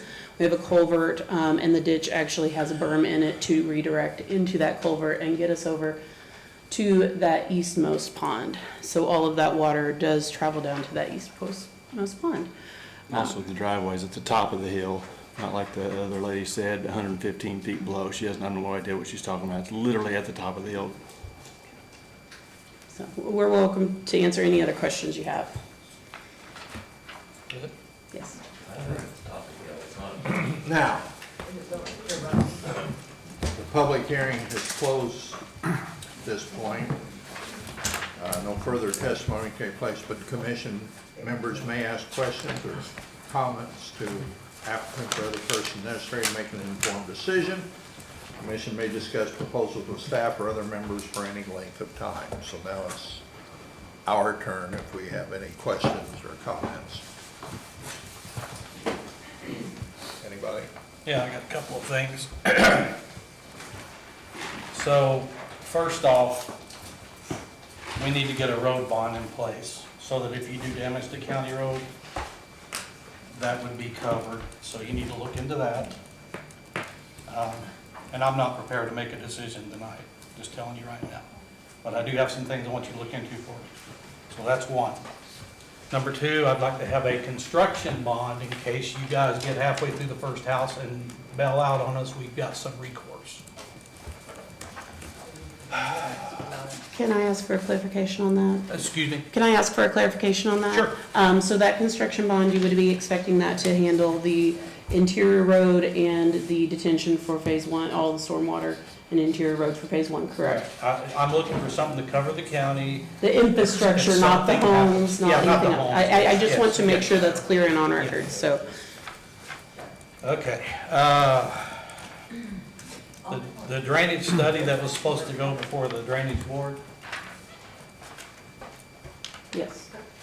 that didn't happen, or at least I don't think it happened. Yes. It did? Yes, so, according to state statute, if the county commissioners have not issued their own specific drainage board, then our president of the commissioners is the drainage board. I provided the drainage study to the president of the commissioners, and he responded that he had reviewed it. Okay, can we get that in the packet? The drainage study, Yeah, if it's you have it. massive, so that's why I emailed it to you guys, but I do have Okay. it with me, if you wanna look I at it. just want to make sure we have it. Yeah. Well, the drainage study and a response from Mr. Hobbs saying that he approves, not that he's seen it, right? We need that. Well, we got to get something that says he approved it. Right. Platte States parcel is located in Monroe County. We need to get that fixed, if that's the case. And that would be, I'm assuming mapping, or would that be recorder? So, I mean, we got to tell them where to go to do it. so I have, I mean, I don't really know where that statement came from, to be honest with you. In my quick review, I did find one mention of Monroe County in the erosion control notes, the stormwater pollution prevention notes. I believe that is C 0.02, I believe, 01 or 02. There is a mention in there, and I can correct that. Let me see. And then the only other thing that I had that I'd like to see, and I work for the schools, so my heart's with bus drivers and schools. I would like to see a deceleration lane coming down that hill so that the bus could pull off and actually get out of the road if we were going to go forward with this thing, so that the kids would be dropped off without blocking traffic on Little Flock Road. Okay, so at the top of the hill, at Wherever this you're, entrance. I don't particularly like the entrance where it's at, just the visual on it kind of looks like it's blocked. And I remember I went out there, and I didn't know exactly where you were coming out at, and I need to go down there and look at it again, which is one of the things I'm gonna do. But I wanna get the bus off the road and not be sitting on the other side of the hill, just waiting to get hit in the rear end. Right. Now, Little Flock supposedly will be paid by the state to compensate us for the damage that was done when it was used as a bypass. We'll see when that happens. I don't know when it's gonna happen. I haven't got any update on that yet. That would be another thing I'd like to see. And I don't want to monopolize, so you guys go ahead. That's the things I have. Okay, I guess we're going in order. All right. So I've looked at the materials you guys have provided, and I have a lot of questions about what comes after this first phase, right? Because I understand that you're asking for approval on phase one, but it would be nice to know what else is in the mix. Particularly, I think there were some questions raised about multifamily housing. Is that something that's going to be That's not considered? true. One Just second, let me finish. single Let me family. finish. Where she come up with that, that's crazy. Okay, let me finish. sir. We'll review the HOA documents Okay. and scrub any reference to that. I didn't find it personally, I'm just saying it's a relevant Right. point that was raised. If I were you, I would address that, is what I'm saying. Can you take care of scrubbing that? Second issue is pertaining to phase one, can you give us more, it seems like you've thought about this a great deal, can you give us more information on the kinds of homes that you're gonna be building? Are they gonna be over a basement, over a crawl space, over a slab? Approximate square footage, so we get an idea of what we're looking at versus lot size? What I'm saying is, if you want to address community concerns, the more information you're able to give, the better you will deal with that issue, right? Right now, we have a lot of opaqueness here, and so whatever you can do to address that would be helpful for us. These will likely be 3 to 4 bedroom homes, anywhere from 1,600 square feet to 2,200 square feet, could be larger. It just depends. We're gonna start out at that. Price range for those just really depends on what the current market is at the time whenever we're done completing these homes. Are you Yeah. interested? No, sorry, I'm not interested in price, but Okay. size is important. Yeah, And then what sort of structure are we talking about? Stick-built, some with basements, some with crawl space, depending on the topography. Okay, so it hasn't been decided yet? It will. We haven't got through the first. Depending on each lot, there's a few that will have a basement, but there'll be a lot in the range. Okay. Over crawl space. Over crawl, okay. Some may be on the slab. Okay. Depending where septic's and stuff like that. What's that? Depending where septic's placed. Right. Mhm. Yes, sir. And that will be, that is all dependent on each building lot, so a permit will be applied for each building lot and define exactly where those septics and wells and stuff are. I understand that. It's Okay. just, I'm going off of the comments earlier that you put a lot of thought into this. I'm just wanting to know how much has been fleshed out so far. Can you speak to why the entrance and exit has to be on Little Flock Road and not on another corner of the property, say on the south side where you would have access to a major road? Speed, the highway, entrance off the highways, the roads on, the speed limit on the highway is 45 miles an hour versus 30 on the county road. Traffic entering from off the highway, just it poses a higher risk. The county prefers it to be off of a county road versus a state highway. But presumably, if you continue building, there will be some access off of 43. I'm sorry. He's asking if there will be access off 43 and We don't have any, phase two. we You don't don't have any have, plans for that. So the other entrances and exits that we're talking about for this subdivision would be off of Little Flock? Phase two, we don't even know how well phase one will do. Okay, I'm just going off of the comment that was made earlier that you did have plans for other entrances and exits. That was stated earlier. Selling, obviously, phase two. No, I understand. I'm just quoting what you guys said earlier so we get Except for the clarification. location of the houses where they're at now, Mhm. to come off of those 12 houses up there on the north side to come off of Little Flock on that section. Okay. Questions were raised about lot size and why you've decided to parcel out this particular chunk of land in this way. Can you speak to that issue? Because, I mean, it's, you know, for folks in the trade, a 1 acre lot to squeeze in a septic and a well is pretty tight. So can you speak to what you're thinking about here and why you decided to do it this way? So you got multiple lots that are really tight on that 1 acre size. Right, I mean, that's the county ordinance and the setbacks, we follow all the setbacks for the houses and the septics and the wells. You can't really, by the time we put the roads and the infrastructure and run the power and all that stuff, you try to divide it by 3 houses, nobody can afford it. Okay. I mean, you have to have multiple lots to be able to, you know, to split the cost between for the infrastructure between the homeowners.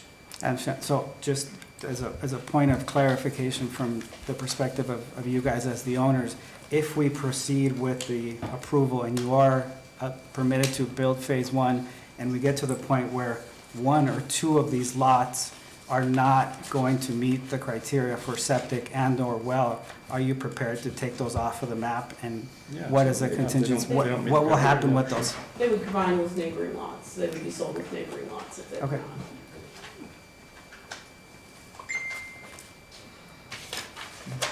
Do you want to jump in? Sure. Thank you, guys. I know you've been through a lot already. I know you put a lot of time into it, and it looks like you put a lot of finances into it already. Much like Norm, I've got lots of questions. Probably not in a position to make a decision, even with the answers to my questions. But what I want to do is I'm asking questions. I also want to try and help you out. I think one gentleman said here, there's probably a way for it to be done. It's probably not the way that it's designed up today. But I've got lots of questions for you. The first one is, so I know phase 1, I know why you want to do phase 1. What's phase 2? How many homes in phase 2?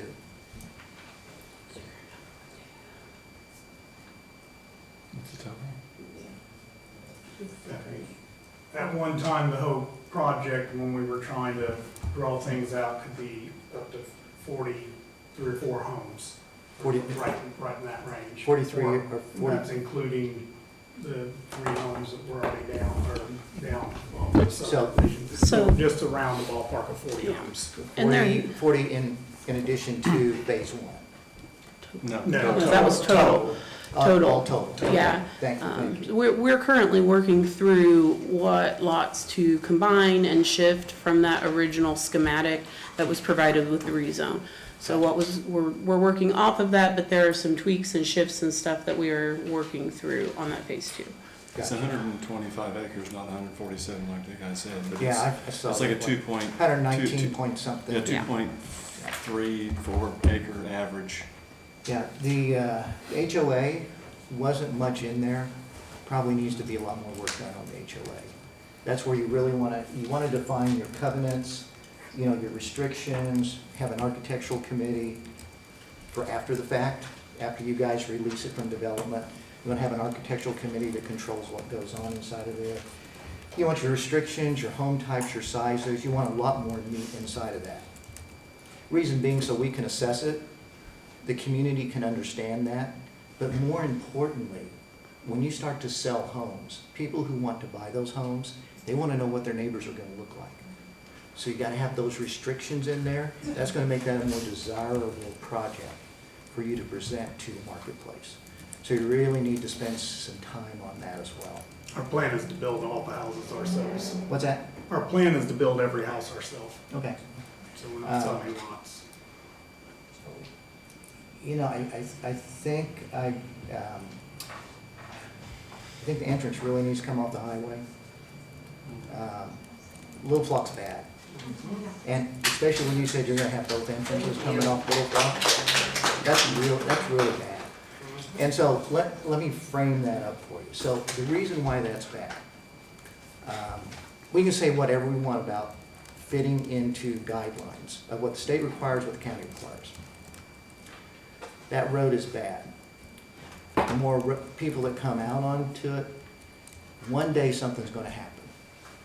And when that happens, it doesn't matter if you did everything right, you did everything wrong. People are going to get sued.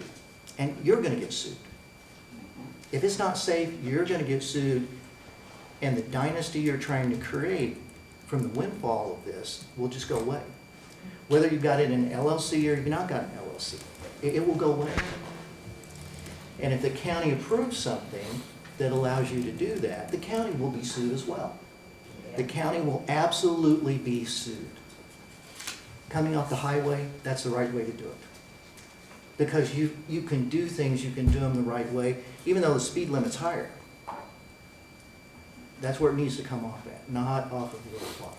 Because that is a dangerous road, for sure, no doubt about it. So that's just word of advice to you, that's reality. The reason I say that, I was a commercial banker. I did subdivisions up to 1,100 properties, 1,100 homes built, okay? Reality happens. Doesn't matter what the rules, requirements are. Once something bad happens, reality happens, and attorneys get involved. County gets sued, you guys get sued.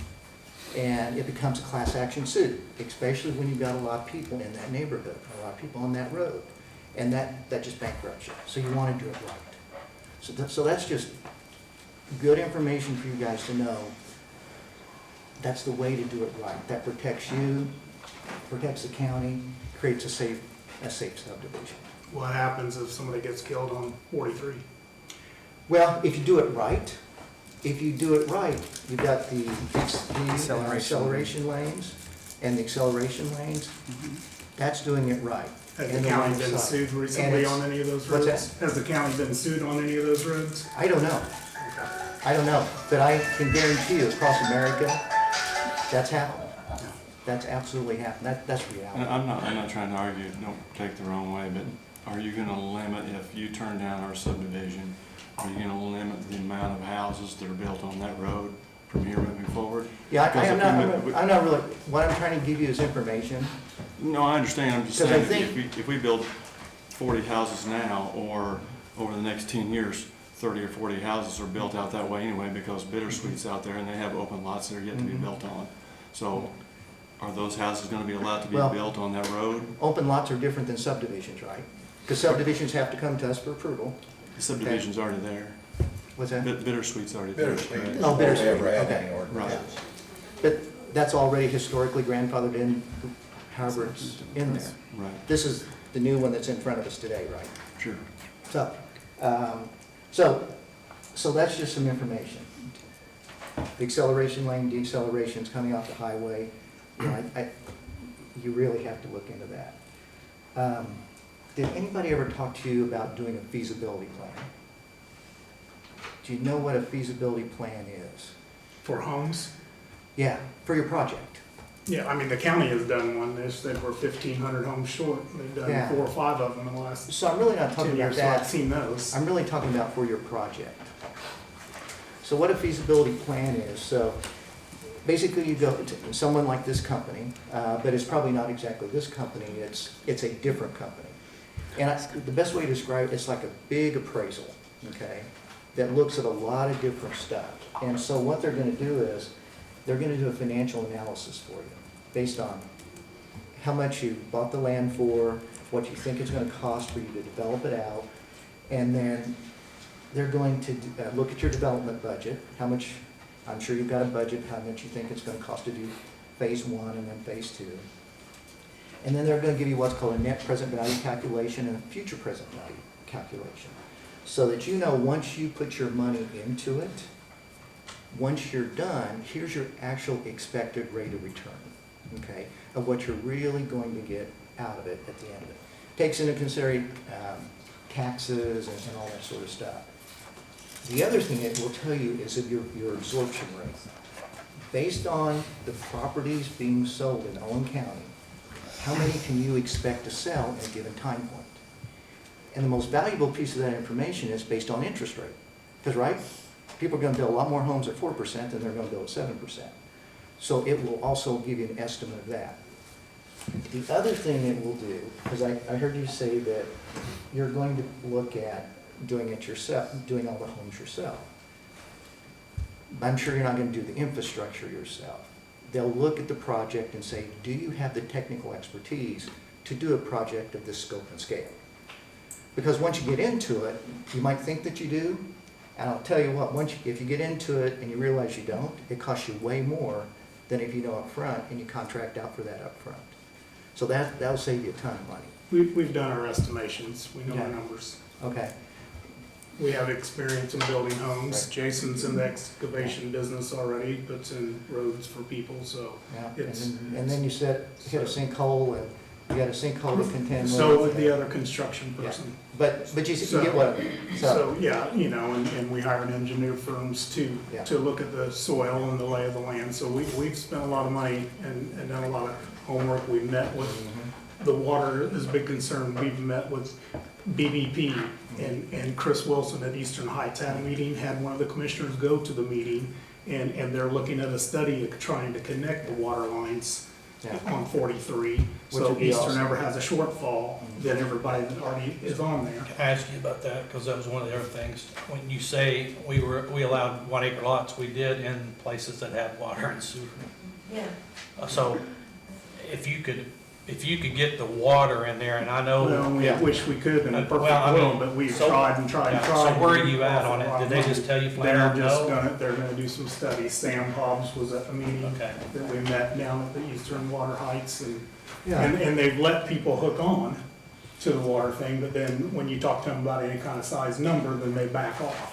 You know, but I know there's a house that just got built right across the street from us on the south side. They got to hook on. Okay. You know, they're, I don't know if everybody came and protested against that house being built, or the one on Little Flock that's being built. I didn't hear anybody petition. Okay.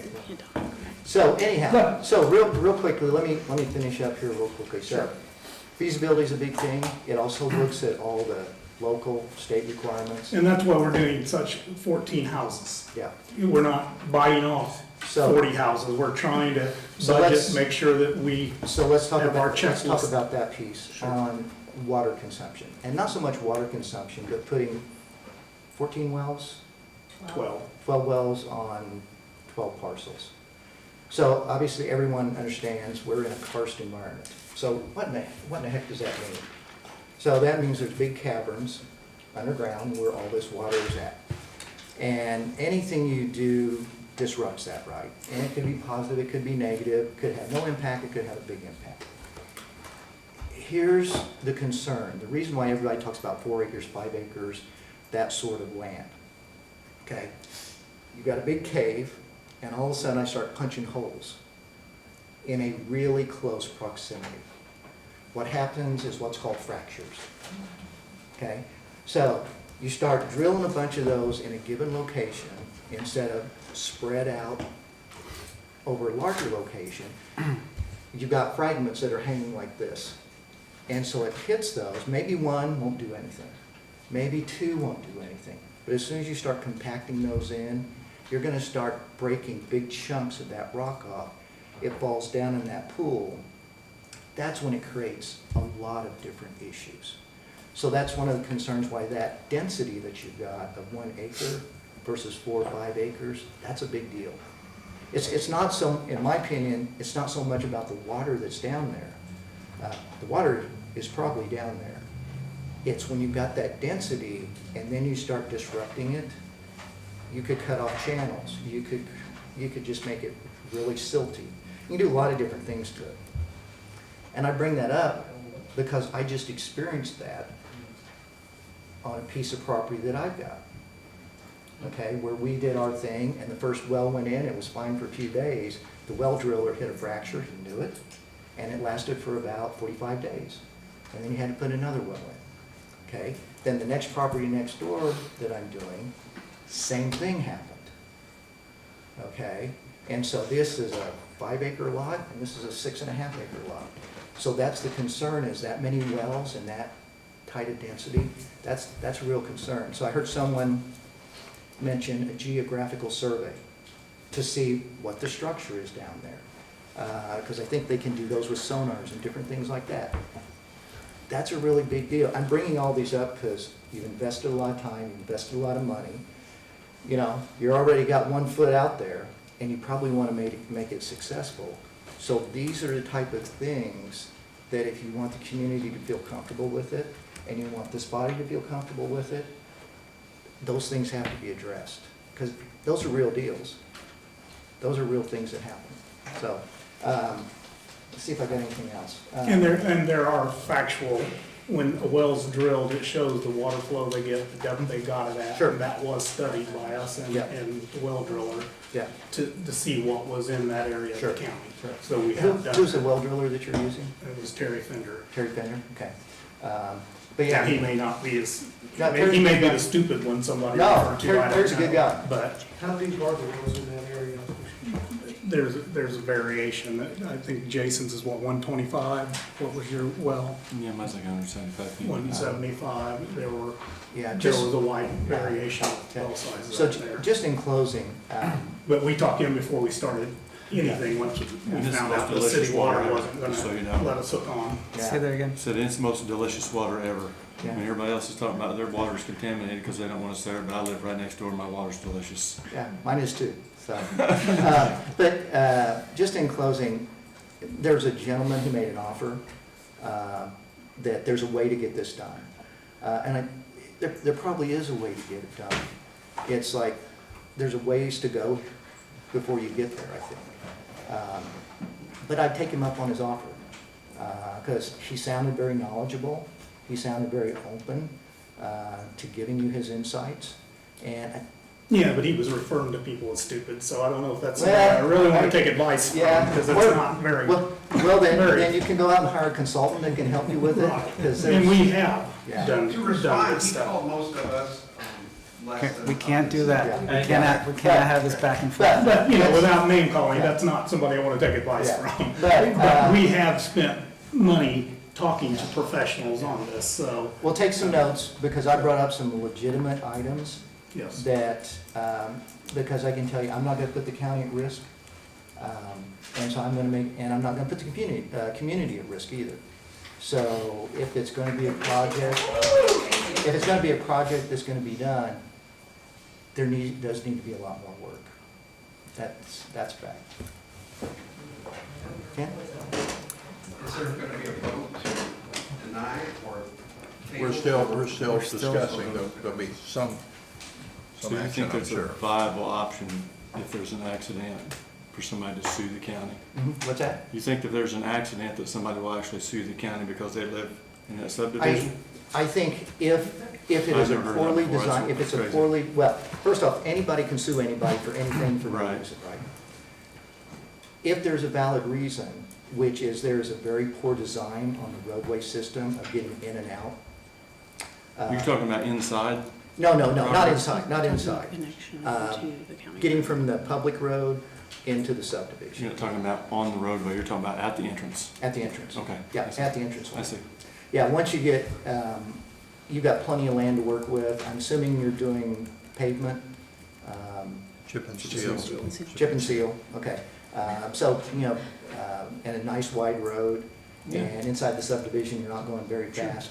I 2 mean, there's lanes wide. pretty minimal risk, inside the subdivision. We're really talking about what's gonna impact us and the community, which is, that road's bad.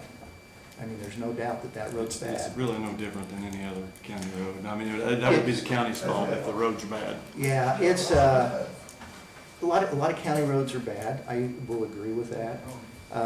This one, just the way it's designed, it has issues. It's really more so when you're dumping this many more people in this one point, in and out point. That's a big deal. In and out point, if they were dispersed out, not as big a deal, but concentrated in and out point. Can I make a small comment on the same? We really don't at this point. But- Sorry. But yeah, feel free to ask questions, because like I said, I've been down the road on hundreds of these, and I've seen everything that possibly could happen that does happen. I don't have anything. I'm assuming price point, we're probably talking $300,000 homes, for the size, what you're saying at least. Depending on the market. I mean, can't build a house for less than $200 a square. It's gonna be a little bit higher than 300, so. Yeah, so that's, I just have a couple little things, I do understand that something is gonna happen out here, there is, eventually, you bought the land to profit off of it. But it's, of course, you want the most profit you can get off of it. And one thing I'm seeing on here, on this map, the matter of major subdivisions that we read at the beginning, to 1 acre lots with a minimum of 200 feet, 200 frontage, or minimum frontage of 200 feet. And looking at the map, there's about half of those that have minimum frontage of 200 feet. And then it's got the setbacks with road right away and all that. The setbacks all look good, but the minimum of 200 feet, I wouldn't see it on here. And one other comment I had that might just be helpful for future, I see there's ponds in the area. And I know I've done volunteer fire for a long time. If there's a possibility of putting a dry hydrant in one of those ponds with a fire lane accessible for the fire department, that may help future homeowners on their insurance and stuff, and it might help you in the market anytime you sell your house in that aspect. I would think that, if we was to ask the Eastern Heights if we could put a hydrant in at the highway, that we would have for emergency purposes, I can't imagine that. Lots of times they put in a flush hydrant. It's not really usable for firefighting. Just something I seen, but the biggest thing was that minimum frontage of 200 feet is what I'm saying. I believe when we were at the commissioners' meeting, it was brought up that they have a hydrant down there on 43 now. So for that was brought up that there is already an existing one for fire department use. The church, I believe. That would be great. One thing that I noticed that's missing from our paperwork is we've got something from the sheriff, something from EMT. We need something from Clay Fire Department, comparable to what the sheriff and the EMS has written for us, so that we know that, I know he verbally said it in one of the meetings, but we want it in writing with a signature, that they can cover that housing development with this density, because I don't know that we knew the density at the time. And then, you guys can correct me if I'm wrong, the other thing that we need to do, the road itself,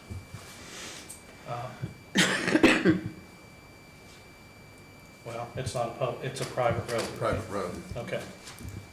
Never mind. Yeah, it'll be chipped and sealed to 22 foot. Yeah, if it was gonna be gravel, I'm a hard no on those. We gotta we got enough dirt and dust on the roads we do have. We don't need any more. Amy, you got anything? I just switch a mic because I can't get her a mic. Me one. Thank you. I just wanted to clear up and have some clarification for this. It was talked about something wrong with lot 5 earlier. Is that correct, Heather? I believe there was something said about several of the lots, but lot 5 was one of the ones listed. So lot 5, on the GIS map, it shows that the Newton parcel cuts down into lot 5. The GIS map is actually not correct on that. And so the section line, that is a section line, the north line of lot 5. And so 2 registered land surveyors agreed on that line for the boundary. And so I'm not sure that there's any conflict on the survey part. How do we fix that, Amy? Do what? The mapper just has to fix it. It's been fixed? So, yeah, that would just be our mapping department would have to correct those lines in the GIS system, because we have surveys that actually correct that. The mapper just needs to go. Okay. Okay. Any other planning commission member got any? I make a motion that we table this for further discussion. I'd like to go out there again, get a better feel for where the road is. I know we talked about 43 before, and you had asked NDOT, and they told you no. Is that correct? Or had you asked NDOT yet? No, we didn't have. Okay, we need to have. I just talked to them preliminary, and they said that the amount of vehicles that was gonna come from that 45 to 50 number did not constitute a traffic impact study. They said it's insignificant in the number of vehicles, so. I'm just asking for a permit to attach to 43. That's what I'm asking. Yeah, we never. You have to ask for that. Can you ask for that? Yeah, absolutely. Okay. And then. And we were going to, if we did a phase 2, that was something we were Right, going to that's- talk yeah, about. that's another thing, is The we- 12 lots. it's so far away. The distance, it made sense off of Little Flock for us. It's half a mile to the back. Well, I don't think It's a Little mile. Clock as a secondary is a game breaker or deal breaker. I'm just saying I would rather see 43 be remain in and out. If we were And I to, think I said that when we met. I don't know, Right. One of the, I don't, on too many of these things, I can't keep it straight. And I know we talked about 43 being ingress and egress. Norm, Yeah. so Highway did make a trip out there, and Highway looked at it. I talked to Chad, and he said that NDOT's getting ready to go through and completely, they're paying for that road to be redone. Right. One end to the other. So that's one of the things that's gonna change. They are going to go through and completely redo that road. But Highway did go out, and Highway did say that he would approve that aside from all that other. Right. So that's just informational. But we'd have to get the state involved in order to get 43 approved. Yeah. I think we need to get that process rolling. Just saying. I mean, to me, I think you need to go that route. So you have a motion, correct? I motion to table for further discussion.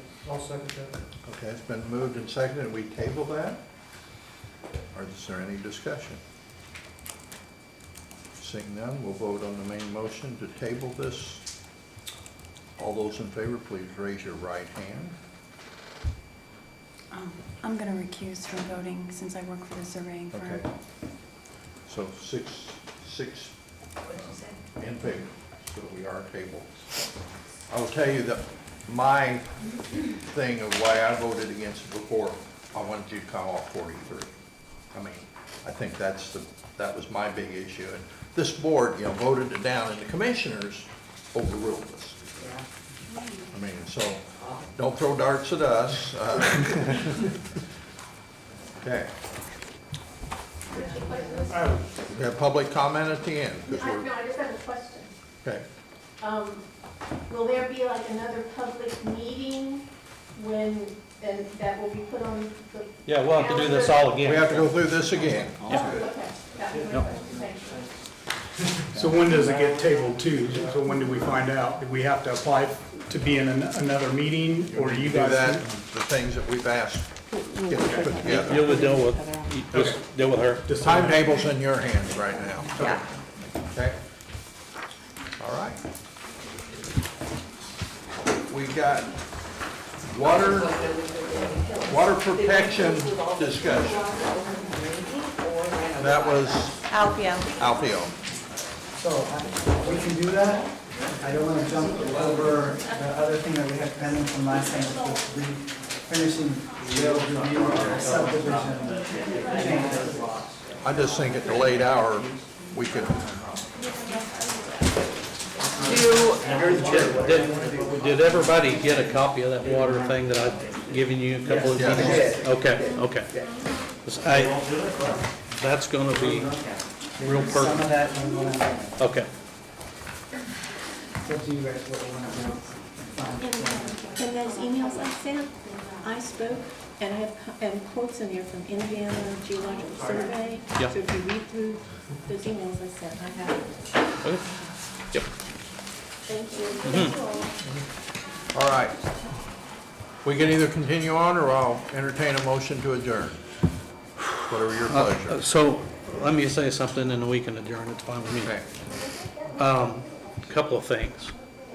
On the water protection discussion, we need to bring that to a head sooner rather than later, because tied to the backside of that is gonna be a discussion of potentially putting a moratorium in place for data centers, or at least have something in place for Owen County where we have control locally. Now, if the state takes that away, it takes it away, there's nothing we can do about that. But we need to at least have something in place to protect our water and then to protect our electric grid. And I would like to have like base minimums on all of that, so that instead of us sitting here trying to make it up on the fly, we've already got a document in place, just like our ordinances, that says this is what we're doing if we see a data center.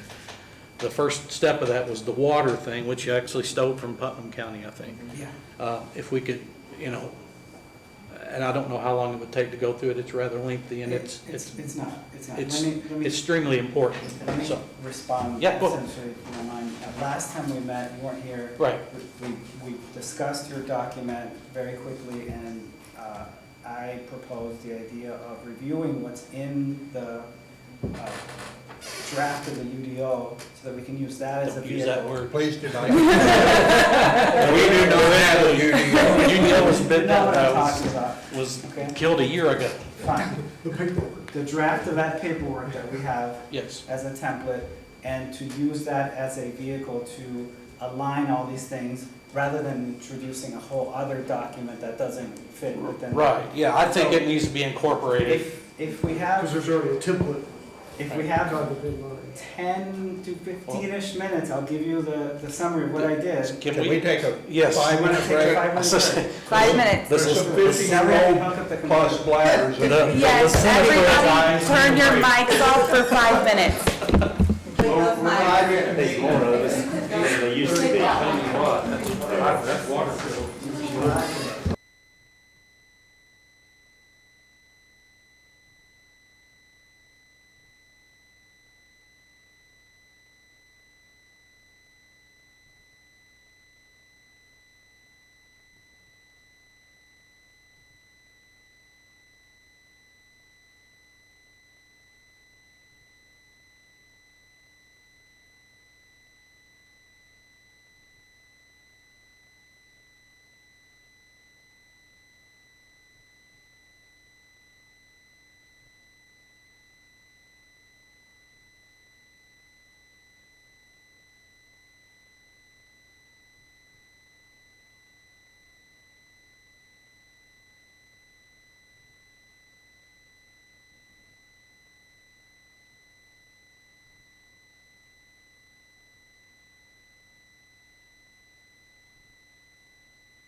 have no problem with that. There used to be. You can't Yeah, if they renovate. wanna come in, they can come in, right? All right. It's not a great move to sit by the door chit-chatting, like, no offense, but. Inside you can, it's just the outside.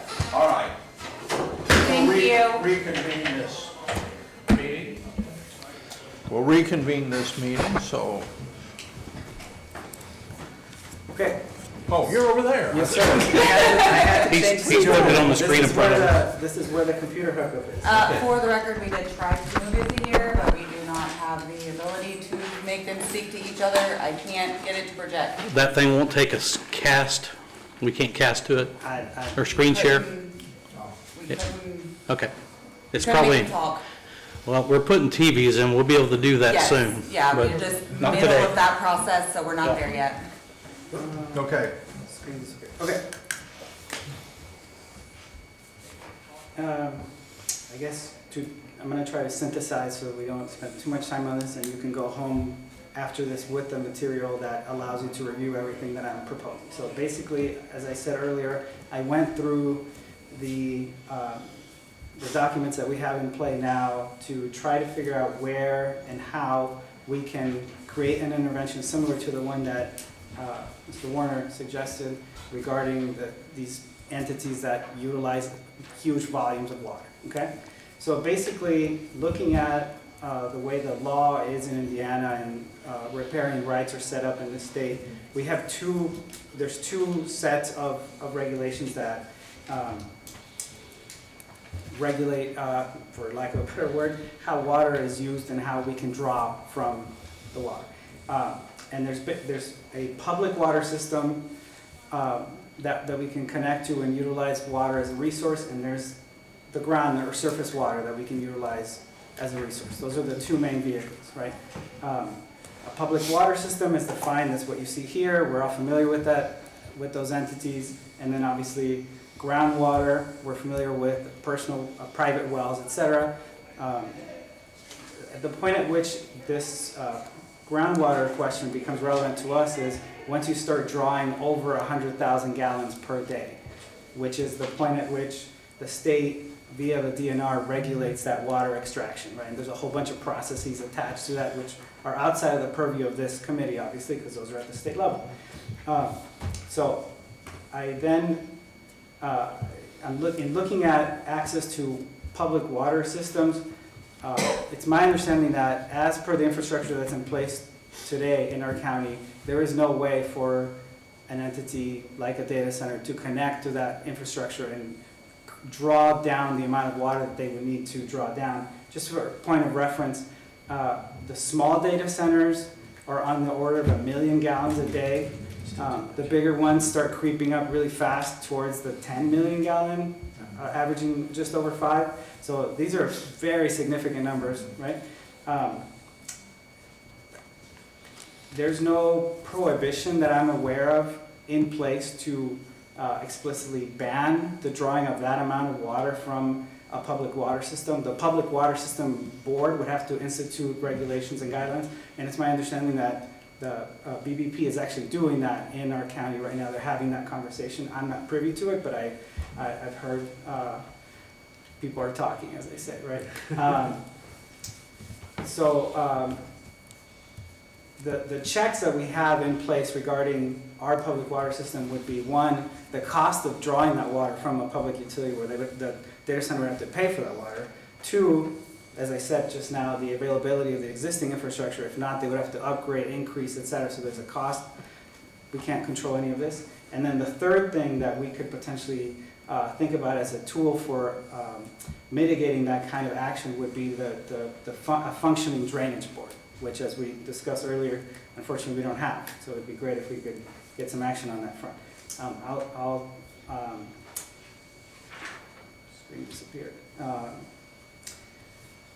In terms of the significant water withdrawal facility via the groundwater wells, DNR has procedures in place that, again, are outside of our purview, but they do have a way of control, like measuring the amount of water that's taken out. If there's a detrimental impact, they can pull the permit. So there is some protection at the state level in that regard. So I'm, in reviewing what's available out there in legislation, I'm not that concern that we're gonna have unchecked water withdrawal without any kind of control. I think there are some, particularly for volumes of this quantity. In terms of the local control, we don't have a drainage board. It would be great to get something in place. What the drainage board does and what it regulates is a little bit ambiguous. I looked at a variety of samples across different counties in Indiana. And basically the definition that I came up with, as far as the common definition, is that they control what are called regulated drains. Right. What a regulated drain seems to vary a great deal, but if you're taking out that amount of water and then having to put it back outside of your facility, I'm assuming that that this is a vehicle that we could use to control. Well, if I can fill in. Yes, please. The regulated drains, as for the one that's most common, is the Howesville drain, which drains a large percentage of Greene County and Clay County. When I was the county surveyor, we got into a tiff with them because it hadn't been maintained for years and it silted in, and they were going to go in and redo the whole thing. And it was done in the 20s with steam engines, and nothing had been done with it. And we're talking about several $1 million. And they would do a Barrett assessment, how many feet of frontage along that thing you got. Well, we got to looking, and where it comes into Owen County, it dumps into Lick Creek in Clay County, then comes into Owen County and dumps into Eel River. So our part of Howesville Ditch is regulated by DNR, and so, you know, very quickly we pointed out to Greene and Clay County, we're not giving you any money. Okay. And that was the only regulated drain we had, but then we found out really it's a creek that they dump into across the county line, and then it comes into Owen County. So, you know. Well, in regard to this discussion, it may not be a bad thing to have a few more regulated drains, because then you have a way of impacting these conversations and what gets put in and what doesn't get put in. I'm more concerned about something a little lesser. For example, we're getting If you're gonna say something about eggs, I specifically spent a bunch of time reading about eggs, and I will address that point. Give me 1 minute. Okay. Okay, so in the current districting layout that we have, there are mandated connects to public sewer and water, right? So I've sort of, in the chart that you have in front of you, hopefully you can see the chart. The districts that are highlighted in green, rural subdivision district, special residential district, general business, all of those require a mandatory water connection to the public service. The other ones do not, okay? And so let's talk about the ones that require the mandatory water connection. And sort of looking at that of the literature, I looked at whether within those cases that require the public water, could there be a possibility for one of these entities that utilizes a whole bunch of water, whether they're washing computer chips or eggs, right? All of the above, because we're above the number of gallons per day that we're concerned with.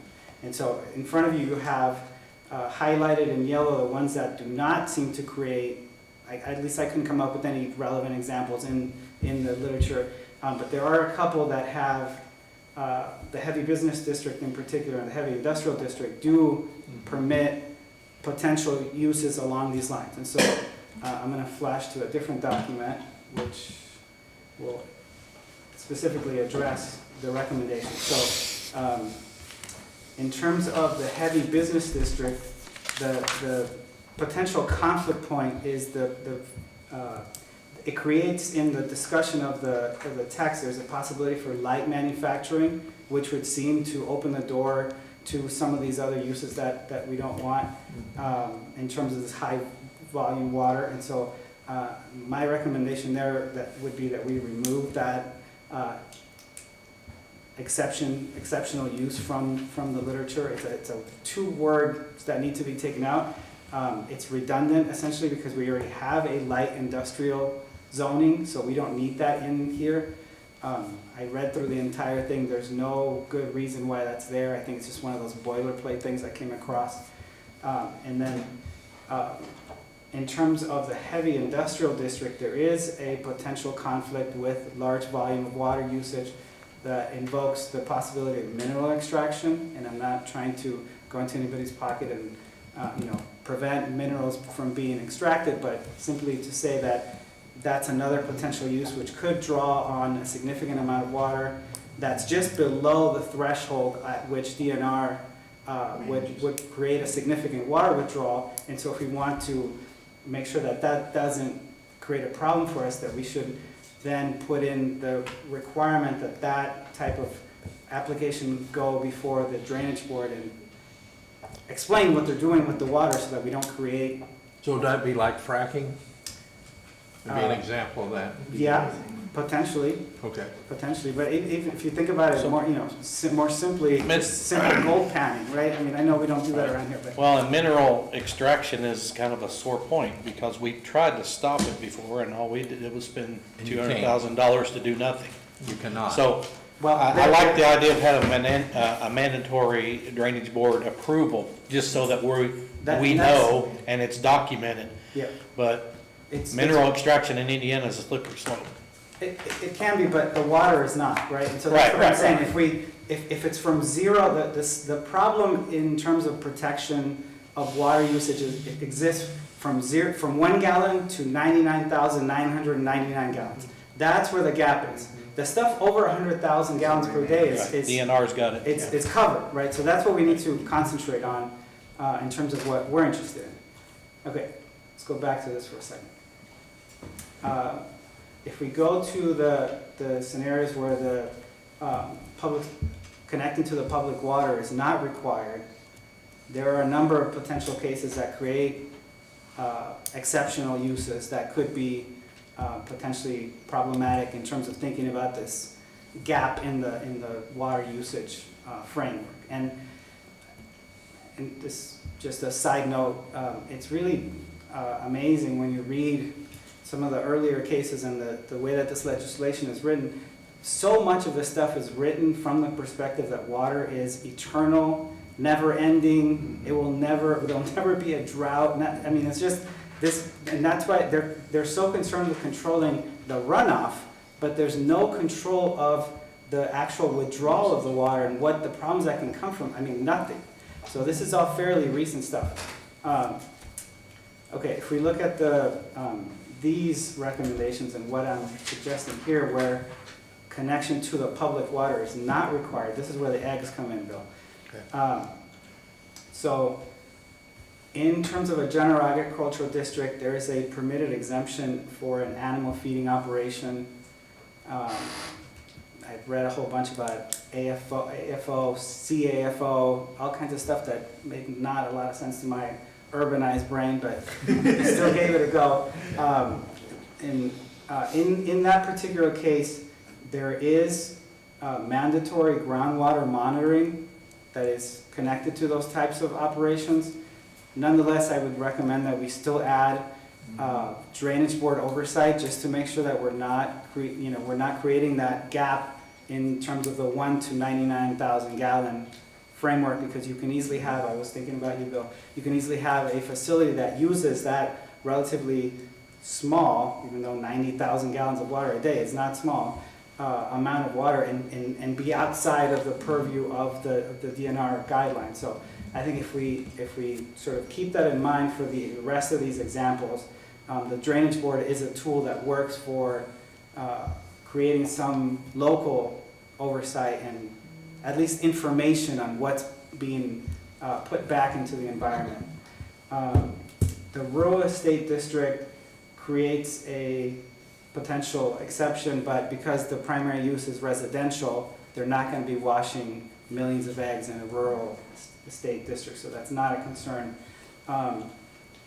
The other thing that creates the other category that creates a possible exceptional case is the public or institutional district, which is primarily government-owned and nonprofit entities.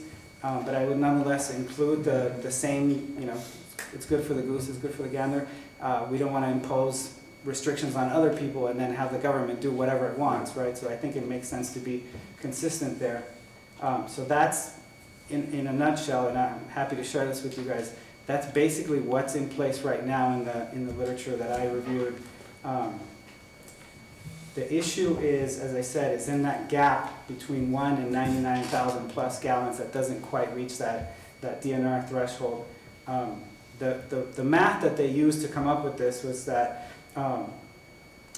they set the threshold at 70 gallons per minute. That was the pump technology that they were looking at. And so anything below that, they deemed it as a small capacity well, even though, just if you do the math, a 70 gallon per minute pump will still put out over 100,000 gallons per day, right? So, and also keep in mind that most homes have pumps that are in the range of 5 to 10 gallons per minute. I mean, we're not even close to, the numbers are just, 100,000 gallons is a number for a subdivision or a town, potentially. So after doing that review of what's in the book that shall not be mentioned, I came up with these.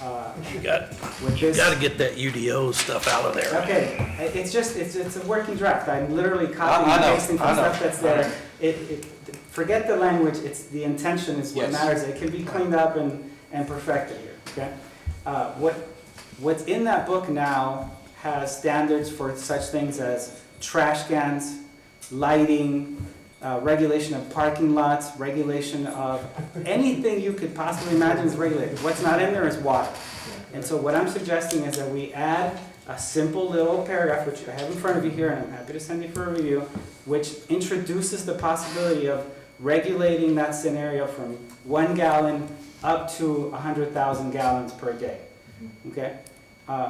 So the intent of this particular piece of wording here would be that the standards are in place to ensure the availability and adequate quantity of safe potable groundwater, right? Something that's not considered anywhere else in this text.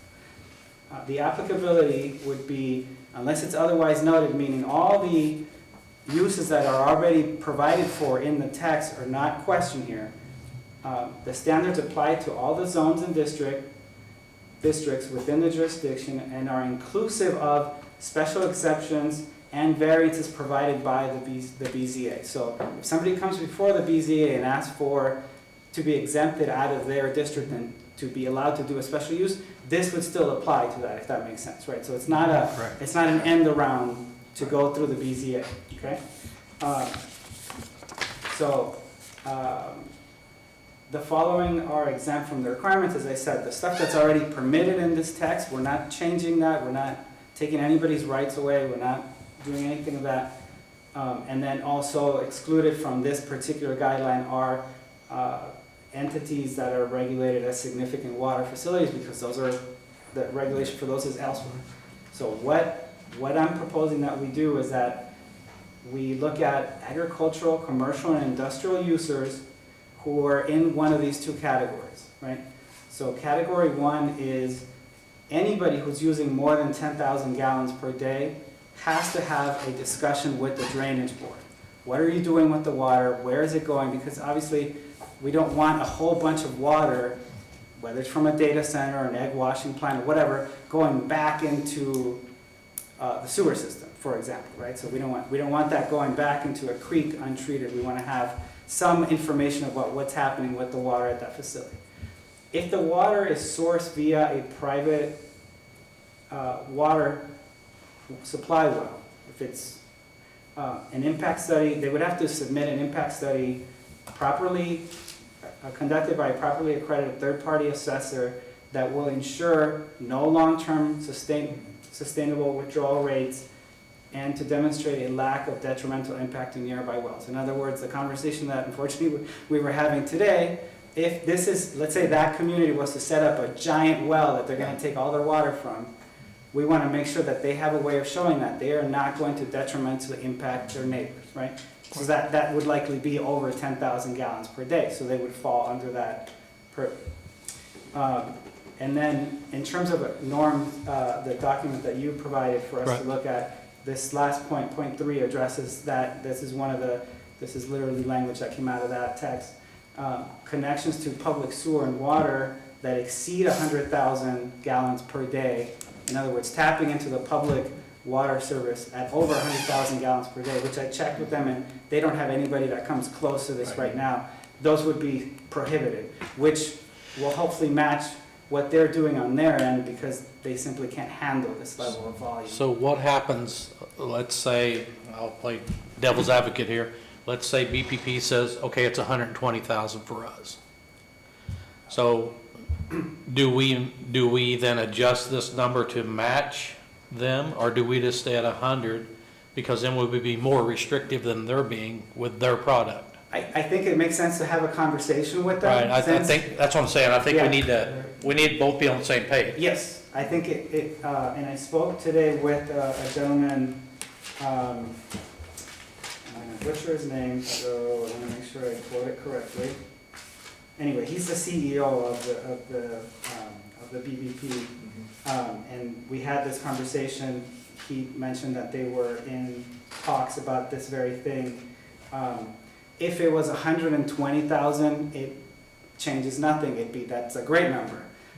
Where I think we begin to have a problem is if we start escalating and it's 1 million gallons, then we have an issue. But if they're okay with anything close to 100,000, I think we should be good with it too. I guess what I'm asking is, are we okay to go ahead and set it at 100,000? Because we know that's kind of the tipping point, if you will, for most of the communities around us. And then, if we had to, if they said 120, 130, 140, then we could at least look at it. That doesn't say we have to do it as a county. I'm just saying we could look at it and say, let's have a meeting, and what's your reasoning for this? Why do you want it to be 150? Right. Why did we want it to be 100,000? Because that's what we understood other communities around us were doing to try to control this thing. Let me explain why I set it at 100,000 in the Yeah. draft, because that's a very good question. I put it to 100,000. I don't remember the number that was in the document they gave, but it's a similar number. I put it at 100,000 because, and I don't know the answer to this, is why I'm sharing this with you. 100,000 from a private well is a significant withdrawal. So that's a number that DNR has designed and allotted as a threshold that should be respected. I don't know if you, and I asked him this question, the gentleman at BBP, if they have a client that is withdrawing over 100,000 gallons, does that then become a reportable event through them? And he didn't, he's gonna check and get back to me on that. But I set it at that number because it seems like it should be, right? Water is water. If we're taking it out of here or there, it's 100,000 gallons per day. That should create this mechanism. And so it seems like a good number to hold now. If they want to set it at a higher number, the good news is, as far as the discussion that we were having, that number, it comes nowhere close to what these other entities are using. And so I think, we're, by using this particular limitation and the drainage board in conjunction, I think we're kind of working to a solution that is a more elegant thing than passing an ordinance that says no data centers, which doesn't do anything for anybody. Right. I think you're gonna find with this data center issue, it's gonna be like radio towers. We can start to make something, and if the state wants, the state says, we're gonna take care of that, you don't have any say. This is true. I've sat through I two understand. meetings on towers out of Patricksburg, and I think I said during the meeting, why are we having this meeting? We can't stop this. And the public wanted us to stop it. They didn't want it there, and it's an interstate thing. We can't stop it. And we had at least 2 meetings, maybe 3, and the whole time I'm saying, this is not a BZA thing. This is out of our hands. But we still had to have the meeting because they wanted to have the meeting, but at the end of the day, you can't stop it, and that's what I'm afraid is gonna happen with these. Yeah. Now, I can tell you that the water company out by us, me and Pam, I think their number is 80,000 right now, is what so they're under the DNR, and they do that on purpose. And we can have a discussion about going out there and talking to those people, which I'm going to do. But anyway, I like the number. I think if we get to the point where BPP or what's the one down here? Eastern. If they've got something different in mind, then we can have a discussion. But a good starting point is right there where you're at, because I think it's. Cataract come that far to yours? Huh? Cataract not that far from yours? Cataract. Cataract Water? the Keeler Road, right Oh, over the hill from us, okay. that guy, No, he's I pulling didn't know about- 80,000 a okay. day out of the same aquifer we're setting on, so. He's actually at 50,000. Is he at 50? He's Okay. at 50,000, and that's because we have an ordinance in place, and the county has the ability to set an ordinance at a lower standard than what the state has. And that's to our advantage, because you can, at that point, if they exceed a certain amount, so that ordinance is on the haul extraction, so they may not withdraw more or haul more than that amount. But that gives you a lot of leeway, and when it's time for public comment, this is an area that I've got a little bit to say, because I'd like to compliment. We're not having a hearing right now, we're just Okay, having a well, I'd like discussion. to compliment you on what you're doing, it would be great foot forward. There are a few things, though, that I ask that you please look at Monroe County as well, because water extraction in karst geology is another consideration. And with the significant withdrawal facility maximum amount, once they reach that amount, they're allowed to exceed it. They can continue to go up, but there's reports that must be done. And then if there's complaints, they have to go in and do well checks. The way people are getting around that is because the way the law is written, it has to do with the parcel. So let's say I have 50 acres and I have one well, and I have a significant withdrawal facility, but I really want to do 10 times more of that volume. So what I do is I split my parcel into smaller parcels, then I can have a significant withdrawal facility on each one. That's one thing that we have the ability to put language in there for. So with the state, it has to do with the facility, and the facility is specifically that parcel. So like on our water issue, they own 5 or 6 springs. So when I met with the state on that, they said, Pam, those are 5 different facilities, so the volumes do not go together. Right. But you can control that by regulating the language there in your parcel. Second thing is regarding the drainage board law.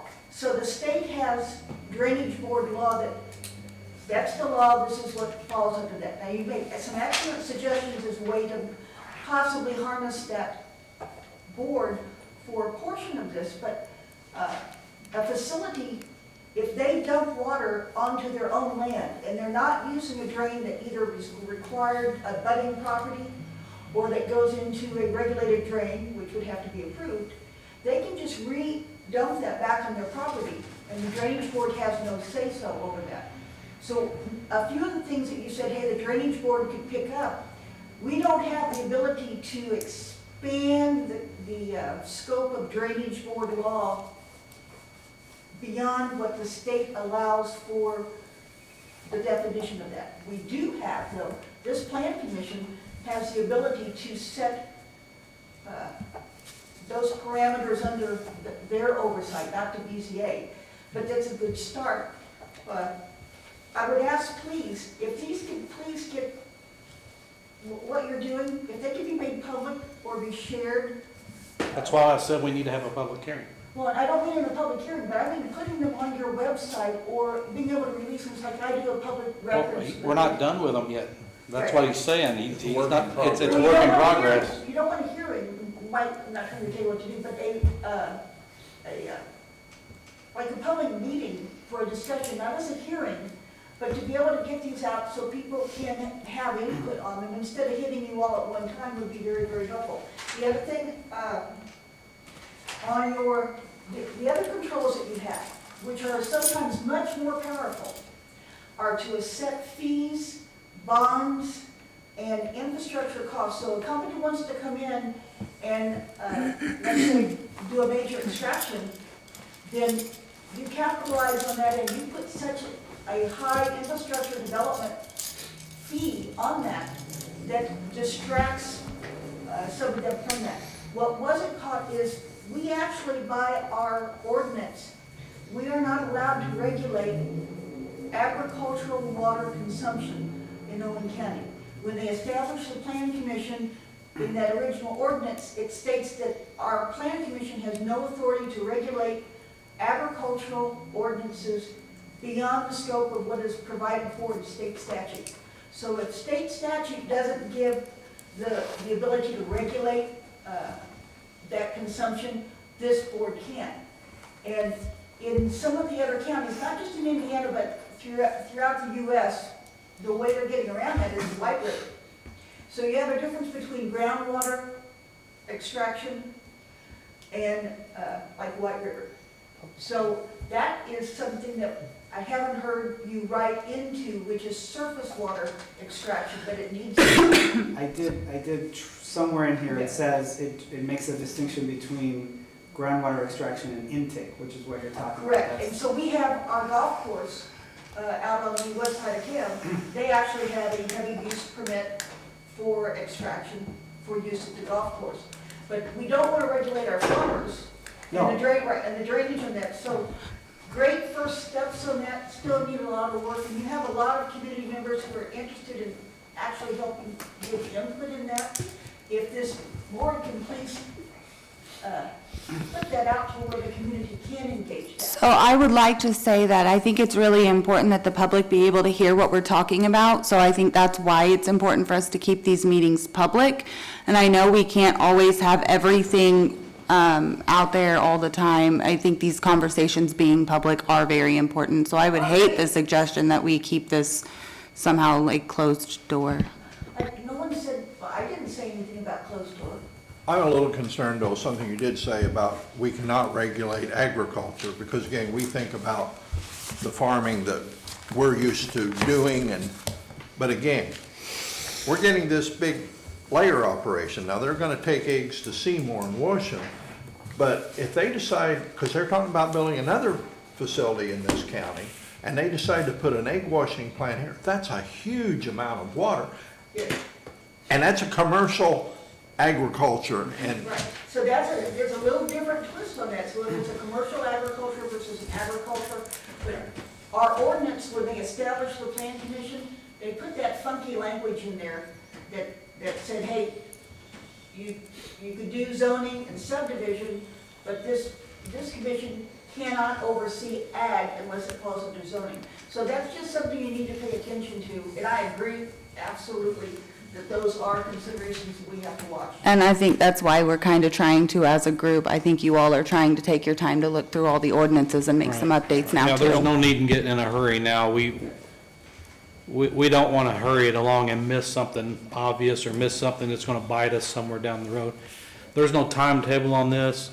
It would be nice to get all the UDO information out, because apparently sometimes we think the UDO is still hanging around. I don't know why. May I make a comment on that quickly? Short. At the last plan, when you guys approved the Woods subdivision, the plat that you approved states in it that this commission approved the UDO, so that. Well, but anyone that knew that had been voted down would know that that's not It true. wasn't voted down, you actually approved it, so we're not talking the commissioners. What the plan commission approved, the plat that was submitted by Woods for The the plats- zone and for the subdivision, let me finish please. Within the language of that plat, on the top of it, it states that the plan commission, so it's just, I don't. So that needs to be fixed. The plat's not been recorded yet because I've already spoken with Woods about talking with his surveyor to get that plat corrected, because there's another issue with that plat that also needs fixed. And it's still not come back for final approval by the commissioners. it's not done yet. Because we sent him, he had to go get some more stuff But I done. just want to let So you it's know not that done yet. That's out there because So that needs to be addressed. It's but- all, I've already addressed it. Okay. says you can go. But and just trying to please get the drafts out to where the people can see them would be a tremendous help. But thank you, gentlemen and ladies, very much for what you've done. So can we wrangle this back around and bring it to a close? Alfie, you need some direction from us, right? I would like to send you all this so that you can look at it, and then you tell me what you want to do. Maybe we can address it at the, do you feel it's close enough if you do the edits we've talked about tonight with the UDO, get all that stuff out of there? Yeah. Are you at a point where you think we could at least take that section and say, okay, this is done, and hang on to it, and then we'll do the next section, you know what I'm saying? But I'd like to, It's a I'd like pretty to simple- bite it in little chunks here so Yeah. we can eat the elephant one It's bite at a It's a time. pretty simple intervention, it's Right. small and clear. Right. I think, if we had a drainage board, this would go a long way. Ms. Well, Rogers, I we'll- think. we'll Okay, get we there. can debate that later. There is a lot of very creative uses of drainage boards across the state. There's not one cookie cutter model that works. There's a lot of ways of using that. So it's a very powerful tool. We need to bring it back into use. And if you, on the 100,000. Yeah. Where it said like 100,000 per entity, you could also put and all associated entities. So Okay. it's not just the one individual. So if someone tries to do what Pam was talking about in subdividing. Right. Okay, doesn't matter how much you want to subdivide, it's all associated entities. Okay. I'd like to say something about agriculture. I know some guys that got turkey barns. They're not in this county, but they said each turkey barn uses 20,000 gallons a day. And most of that wouldn't be like discharge, no, it would. So it says, yeah, the consumption, so I don't want to try to regulate something like that. Right. Well, that would be a permitted use. Alfie, do you have what you need? Yes, I'm Okay, good. and you're gonna get that to us? I will send that to you today or tomorrow. So Motion you to can look at adjourn, it. sir. There's a motion to adjourn. Is there a second? Boy. All those in favor, 5 or please 6 say aye. Aye. You guys give public comment. Well, we got it from Pam. No, you have something? I'm sorry.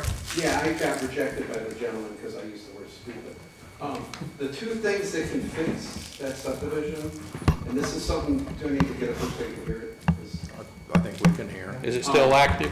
Still alive? Yeah, we're still good. Yeah, come on. You need to be up Because here. they can't hear you back there. All right, and I won't use the word stupid. In comment, but, there's two things that you all need to start working on, ordinances or something to tweak.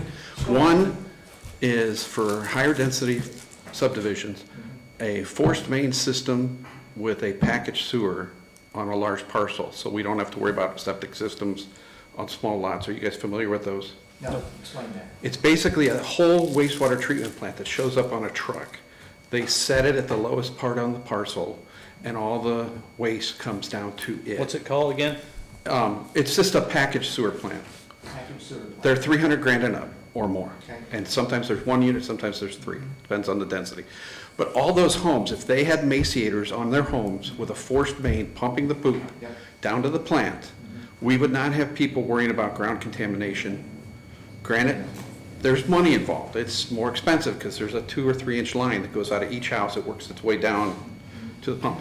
Eliminates the sewer. You all need to work on an ordinance in Owen County to have that specified, because I'm not against development. The 1 acre thing, please, don't do that to us.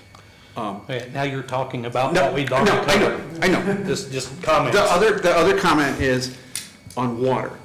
For density systems, have one well, one water tank that they're all drawing off of, that it's controlled. It's in the middle of the subdivision. It's got the homeowners association working with it. And they feed out and they're metered and they pay as they go. It's a lot better than drilling $15,000, $20,000 wells that do or don't work. And how you do that, that's up to you all. I've seen it done in other communities. Also how you capture water. Yeah, I've thought of that, but the fix is to get the water company to run water up in there and be done with it.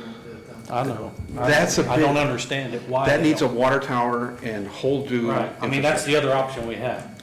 But for this location, use that as a teaching moment, is one large tank, one packaged sewer. We can at least deal with the density issue. What's the number of homes that makes that work? I've seen it at 20. 20. So now we have something similar to that, not a truck, but we have Valley out at By McCormick's Creek. by Yeah, McCormick's the Creek. school. And the school, and they're not working right. No, it has to be pumped every little bit. So there's a company that maintains, these things cost, but then you're guaranteeing, well, there's no guarantee. You're guaranteeing that becomes part there's of- less of a leak issue. I mean, people are gonna burn their emaciator out, and they're not gonna like that, but they're not contaminating their well water. Right. I mean, there's compromises, but for you all, how you address that, but they've done it, if you go around Lake Monroe, they've successfully done it. And that made, what is it, the feds, who controls Lake Monroe? Army Corps of Corps of Engineers. Engineers. They were cool with that. And that was 20 years ago, technology, when that happened. What's unfortunate is that septic systems has not changed in 40 years to how they were. So I have a Presby system at my house, which is the higher dollar one, which is less likely to fail. Can you mandate that? We've allowed some of them in, we haven't mandated that. And that would be, we'd have to get the health department involved on that. John is recommending most Presby systems. And I think that is his usual business practice, Right. because when I was going through my soil tests, basically you send the soil test over to him and he will tell you what kind of system is required. Mandating a Presby is not allowed. Monroe County was doing that until recently. I don't know that. I mean, I'm just saying, it works. It's not the name, a type of system. It's a sand mound, but yeah. That's where you guys are the expert. I'm long out of this for years. But those are my education points, that you all need to consider doing these things, because this is not the last subdivision that's going to be in a very poorly developed infrastructure setup where you're risking draining people's wells or contaminating them. And that's all I wanted to educate him with. So. Just a comment on that, lessons learned. So average cost of septic system, just because I did 2 of them, $12,000, okay? Times 25 homes, that's $300,000, which is the price point that you said. Yeah. So that would be very desirable to someone selling lots to a potential homeowner that would say, okay, I've got a commercial grade septic system that I don't have to worry about. You know, it's managed by the HOA. And the HOA fees. The long-term maintenance is included in the HOA fee. To me, that would be a huge value proposition for all new subdivisions in the county and the people who want to build those homes. And we will get. The only thing I want to say about that, because you can go to Cloverdale, you can go to Worthington, all these little communities who have put in systems, the cost of that, I mean, there were people in Elnora, which is a very poor, I mean, there's nothing in Elnora, who are paying $150 a month sewer bill because the system was so small, and to hire an operator to operate it and stuff. Cloverdale, they can't draw business along 70 because businesses can't afford the water and sewer. But here's my statement to that, Bill, is probably more research needs to be done, because is it a professionally designed system for the number of houses that are going to be there, and is it being professionally maintained, or is it what you would expect, and I don't want to slight the community, but is it what you would expect in a certain poor type community? I think that's a big, A few years ago, is a big piece of it. Coal City, the trustee down there was trying to get a grant to build a sewer treatment plant. And she talked to me and I said, here's how I see this pans out. If you waved a magic wand and you got a sewer system, the number of houses in Coal City and what the people would pay, half the people would move out of town because they couldn't afford the sewer bill. And you lost half the population, which means then their sewer bills doubled. Or you man up and say, your septic's not working, you have to move. Well, hey, what we're talking about here is new subdivisions. Right. But I'm just saying, the economy of scale becomes an issue then. Like I say, I've seen. I have a text from Sam on the drainage study that said for plan commission information. He is not in a place where he feels comfortable saying that he approves that drainage study. We need a drainage board that can look at that, so FYI. Even a better reason to table it. There again, we don't need to get in a hurry down there, we don't need to get in a hurry here with this documentation, we need to get it right. I just wanted to let you know that I have that message. I just read that message. I wanted you to know, so. All right, motion to adjourn. All those in favor? Aye.